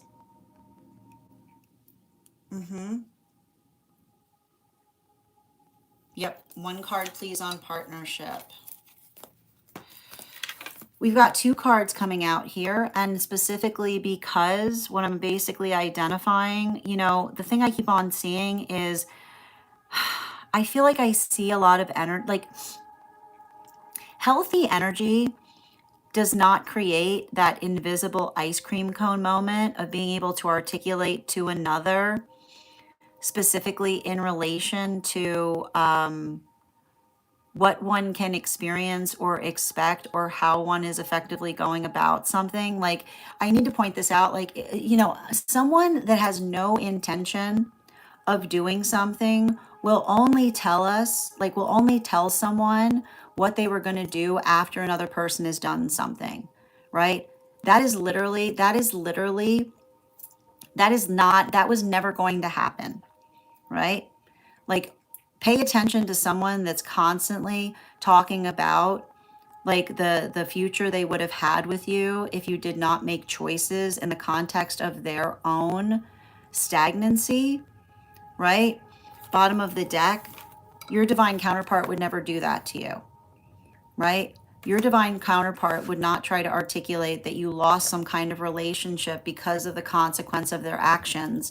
That energy that is afraid of partnership will often articulate upon, like, it's the energy that's always, aligning to the fact that you quietly ruined something. That energy is not the energy that you're going to be building anything with. None of this, I need to write this down for you. Yeah, hold on, because that's what it really is. That's why it's so toxic, right? Yeah.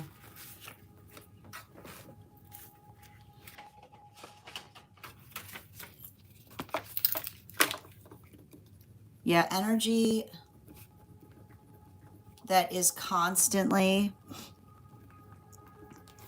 and they keep on saying eliding, right? And the reason they keep on saying eliding is because the word that they're significating upon is lie, eliding to the fact that I keep on hearing that you ruined, like that you ruined some like fantasy plan that they had with you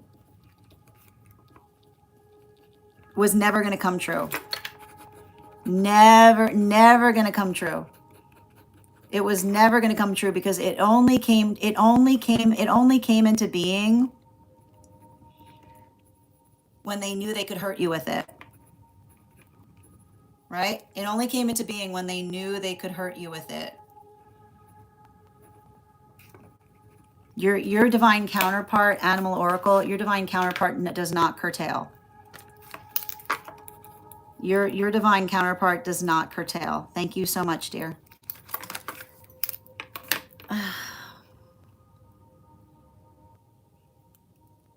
Absolutely. How you doing, Shay? Thank you for those gifts and thank you for the follow. Mm-hmm. Absolutely. And I feel like I see someone around you that's trying to help you see how toxic that situation was. You know? One card, highest priority for Nikki. We've got the Death card in its reversal. Some problems go away with time.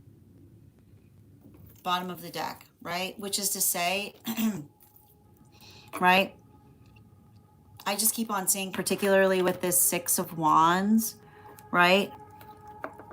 The observation, like this has to do with the dream that I saw, particularly with this eagle energy.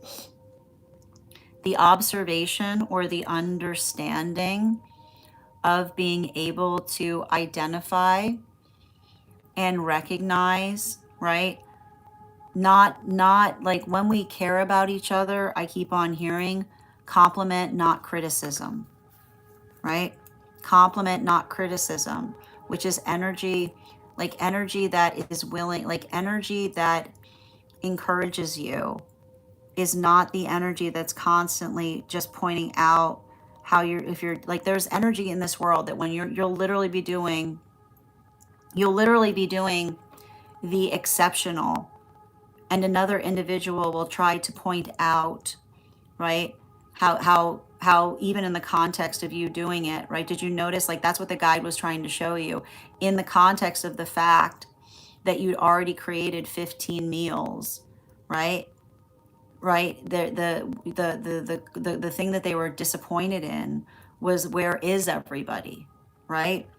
It's the observation of doing something incredible without support is what makes you so energetically precious. Because even in the context by which you were doing that, right? You weren't working into the space of feeling sorry for the self. But the guide was disappointed because the guide was disappointed about the energy that they saw around you as you were doing it. Hi there, Kay.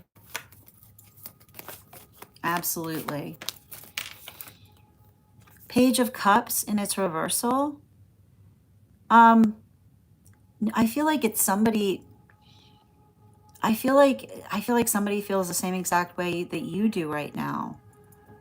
Um, yeah, like the thing about it is I see somebody that cares so much about you, right? They don't want to accidentally ruin a connection by reading into it the wrong way. You know, like I see somebody, who potentially feels like there's more to explore there, but I feel like I see somebody who doesn't, like they're, it's almost like they're waiting for you to identify like how you feel about them, specifically because they're being receptive of prioritizing the friendship above all, is what I keep on seeing. I got you, Julia. We got the Four of Pentacles in its reversal. So this is effectively identifying upon circumstances or situations by which, hold on a moment.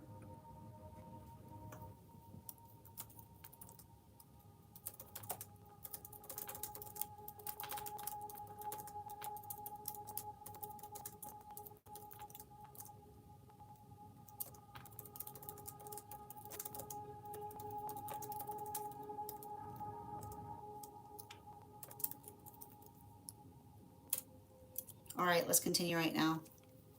Yeah, specifically with this Four of Pentacles in its reversal, this is effectively identifying and recognizing upon the observation or the understanding of working through what you yourself are being able to identify in terms of being in a space by which you can be open to be your vulnerable self. And I feel like there's something important there, because I feel like what's often hard when we're working into the context of the emotions is when we're building into the context of the emotions, that ability to effectively identify and recognize upon how we're energetically feeling. I want you to understand that what you're moving towards, the energy that cares about you, will take what you give them and hold it preciously, right? And what I'm seeing there is when we are working into the context of holding things preciously, we hold them even more preciously than we would our own, right? Because I don't know, I feel like I see some kind of energy here of another person, right? Like when we say to somebody like I wish, like when we identify to another person how we would prefer something, like how we would effectively, how we feel about something, the observation of them being able to identify and articulate upon the understanding or the quality and condition. Like I keep on getting you having to say to someone, sometimes we express upon things because we're not looking for direction, but we just need to express. Make sure that you're qualitatively saying to another person, like, look, like, do you have space for me to express to you right now? Which is basically stating, like, I'm not necessarily looking for something to be done. I just need someone to effectively express something to, right? Allow that to help fortify as it relates to you building trust again in some way. Absolutely. Thank you, dear. Mm-hmm.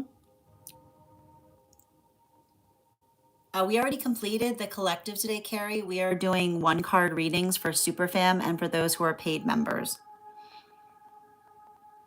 And so Shay, if you'd like to become a Superfam, I'm happy to draw a card for you.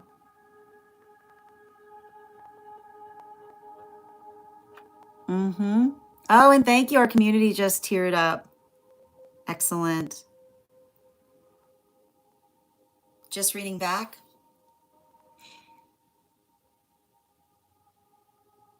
Mm-hmm.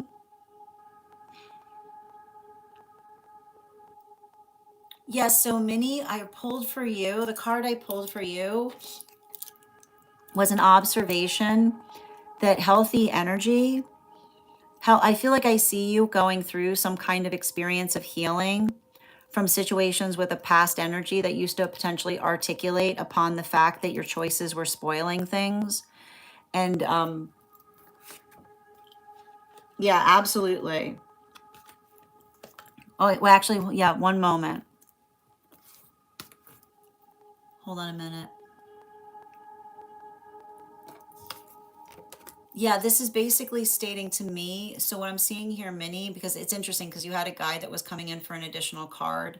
What they're basically articulating is I feel like it's hard because there's something about partnership right now that is helping you to rebuild honesty in another person.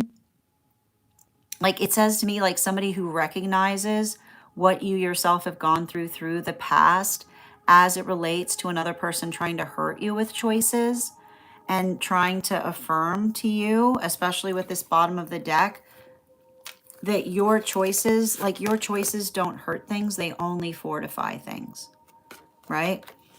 That the quality and the condition of someone helping you find your confidence again is being able to see and to identify how strong you are. I keep wondering, helping you see and identify how strong you are in the face of others' past negligence of you. Mm-hmm. Julia, one card highest and best, please. We've got the Five of Wands in its upright. So the Five of Wands in its upright identifies or articulates upon the observation of working through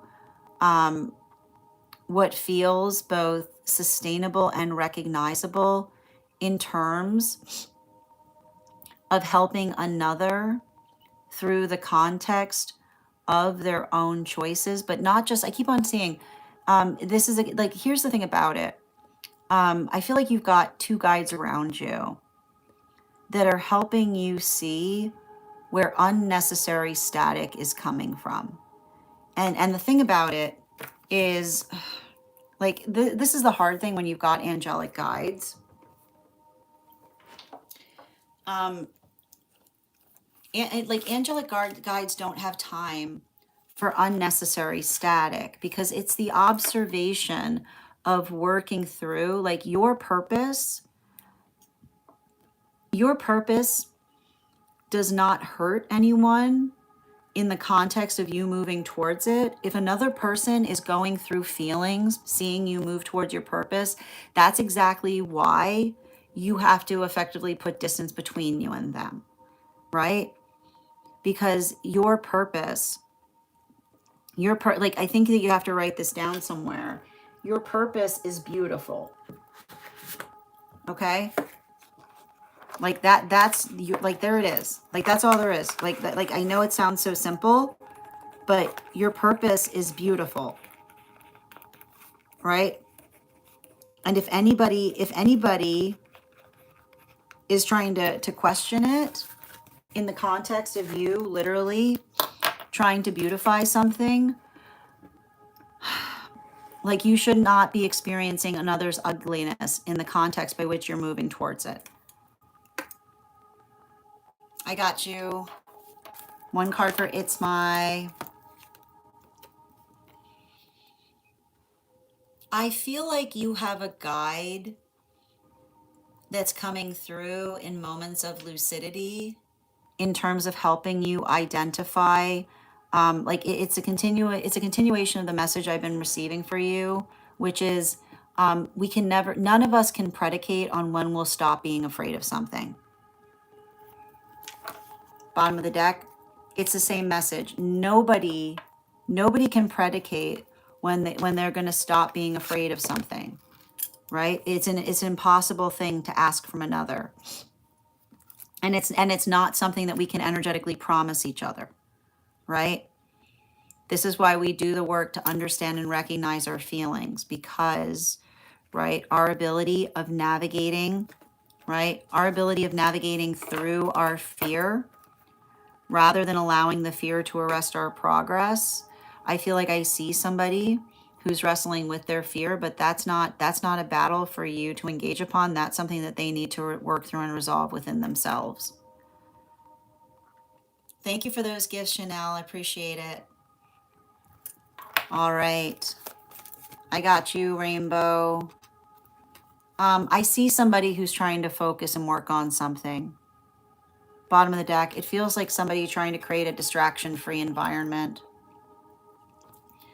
Yeah, it says to me like navigating through some kind of overwhelm, having to take some kind of break for themselves because it wasn't good for their headspace, is what I see. Oh, that's fascinating, Chanel. Interesting. Oh, yeah. That's interesting, Kay. Always, I like that. Yep. Thank you for being here, receiving these messages, Chanel. It's very common that a message that one person is receiving is also here for another individual as well. And thank you for becoming the 100th member of my fan club, dear. Hi there, Michael. Don't ever be upset about your sensitivity. Your sensitivity is a gift to this world, right? As long as you're doing the work to understand what you're sensitive upon, right? As long as you're understanding, as long as you're putting extra work and understanding your sensitive nature, then that sensitive nature is a gift to the world, as long as it's not hyper, right? Which is the quality and condition by which you're able to understand why something bothers you. If you can put it into words and those words are purified, it's not negative, it's positive, right? It's a profound gift to be able to feel the world profoundly. It's a hard gift. How you doing today, Bring? How you doing today? Absolutely. Excellent. I got you, Daniela. Can I get one card for Daniela, please? King of Cups in its reversal. When it, like, I feel like you have to honor what another person articulated the last time you spoke to them, which does not mean you have to wait upon it. There are many different ways to care about someone, right? And if another person, right? If another person, here's the thing about it. When we care about each other, we don't say we need space, right? When we care about each other, we don't say we need space. If another person articulates that they need space, that's the closure, because asking for space is putting someone in a liminal space. It's not fair, right? Because what does space mean? Space is a very amorphous word. It can be something that is molded and shaped into anything we need it to be. So if another person has asked for space, let that be the energy that you effectively move forward away from them, because, right?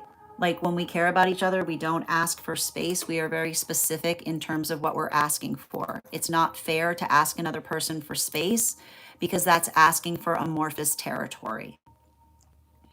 So sending you support on your healing journey as you continue to work into the context of healthy and having that conversation with another person, right? It's not healthy to ask for space. Asking another person to be specific is how we effectively continue to work towards our highest healing. Thank you. I'm doing well today. How are you doing, Aniket?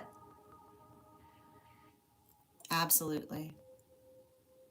It's okay, Kay. Yep. Yeah, did you need me to repeat it? Let me know if you need me to repeat it, Kay. And Jody, thank you for the follow. Hi there. How you doing today, SK, for the follow as well? Yeah, I feel like I see somebody. Like I feel like I see somebody. Like you're becoming very dear to them. But somebody, I feel like that's somebody who's being respective in terms of what it is that you're hoping to have with them. You know. Yep. I'm glad that you're confirming. Oh, I see that. Thank you.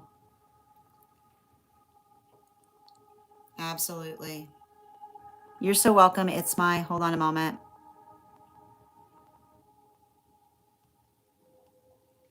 Yes. Ruby.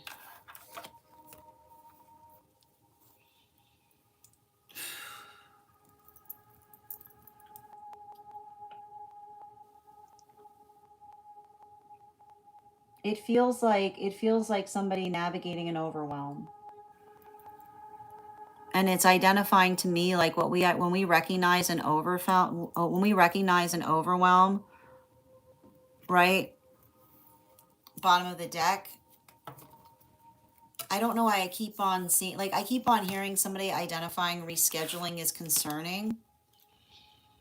Someone who doesn't recognize that trying to reschedule something is a cause for concern is what I keep on getting. Mm-hmm.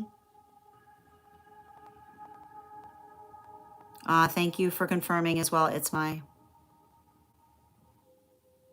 no. I mean the thing I'm observing is like I need to stress. It doesn't feel like something that's energetically directed towards you, Rainbow. It feels like somebody stepping back from something, if that makes sense. Mm-hmm. I got you, Yaz. Highest priority, please.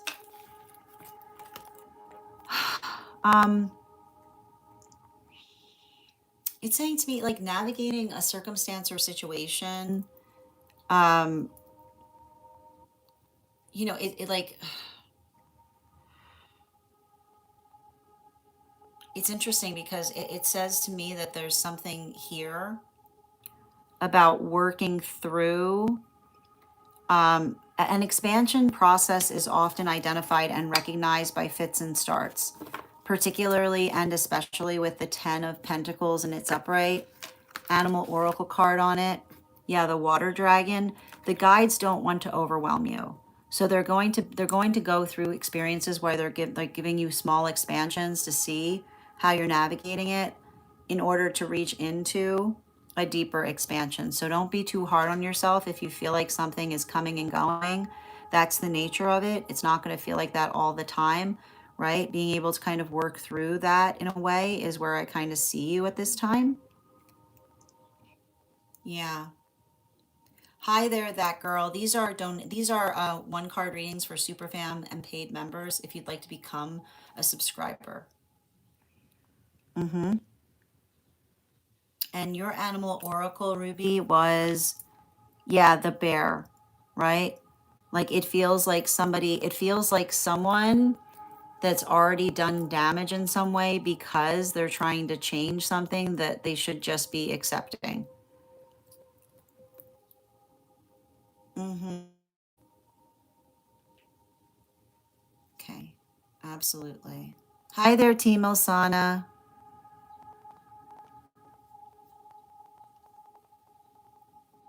Hi there, welcome from California.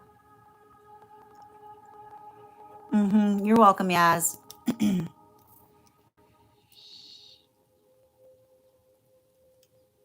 I would say no. I mean, the thing, Daniela, what I was articulating was identifying being respectful of another person's boundary, right?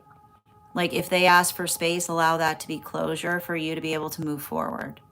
Was what I was articulating, right? Being respectful of another individual's boundary. I need to also point out we don't look at the tarot to make decisions for us in terms of how what we do, so much as advice in terms of understanding the nature of the shape of what we're going through. So that was the message that was coming through for you. It was being respectful of another's boundaries in terms of where they're leaving it. But if someone asks for space, understanding that space is closure. right? Because space is asking, you can't ask someone for space. Space is an amorphous state, right? We don't ask for space. We're specific in terms of what it is we're asking for, how much time we need, not just asking for amorphousness. We do a daily collective read here, Faint. Depending upon the day, we do we do tarot astrology, we do harmonic energy updates. We also do masculine, feminine, non-binary energy updates. We also do new moon to full moon readings and full moon to new moon. We've got a daily collective that happens each day, most days of the week. We also offer personal readings here and one card readings for Superfam and paid members. We read for here highest priority messages from spirit, past life, dream interpretation, mediumship, angelic, love and relationship, animal spirit guide readings, guided messages, symbol and signal decoding, and dream interpretation, as well as mind, body, spirit, and aura. Absolutely. Excellent. You're so welcome, Yaz. All right, my friends, final call right now for anyone who has not had a one card, who would like a one card today. I want to thank you guys so much for being here today and sharing in these messages. If you missed the Daily Collective, I would encourage you to head over to our collective.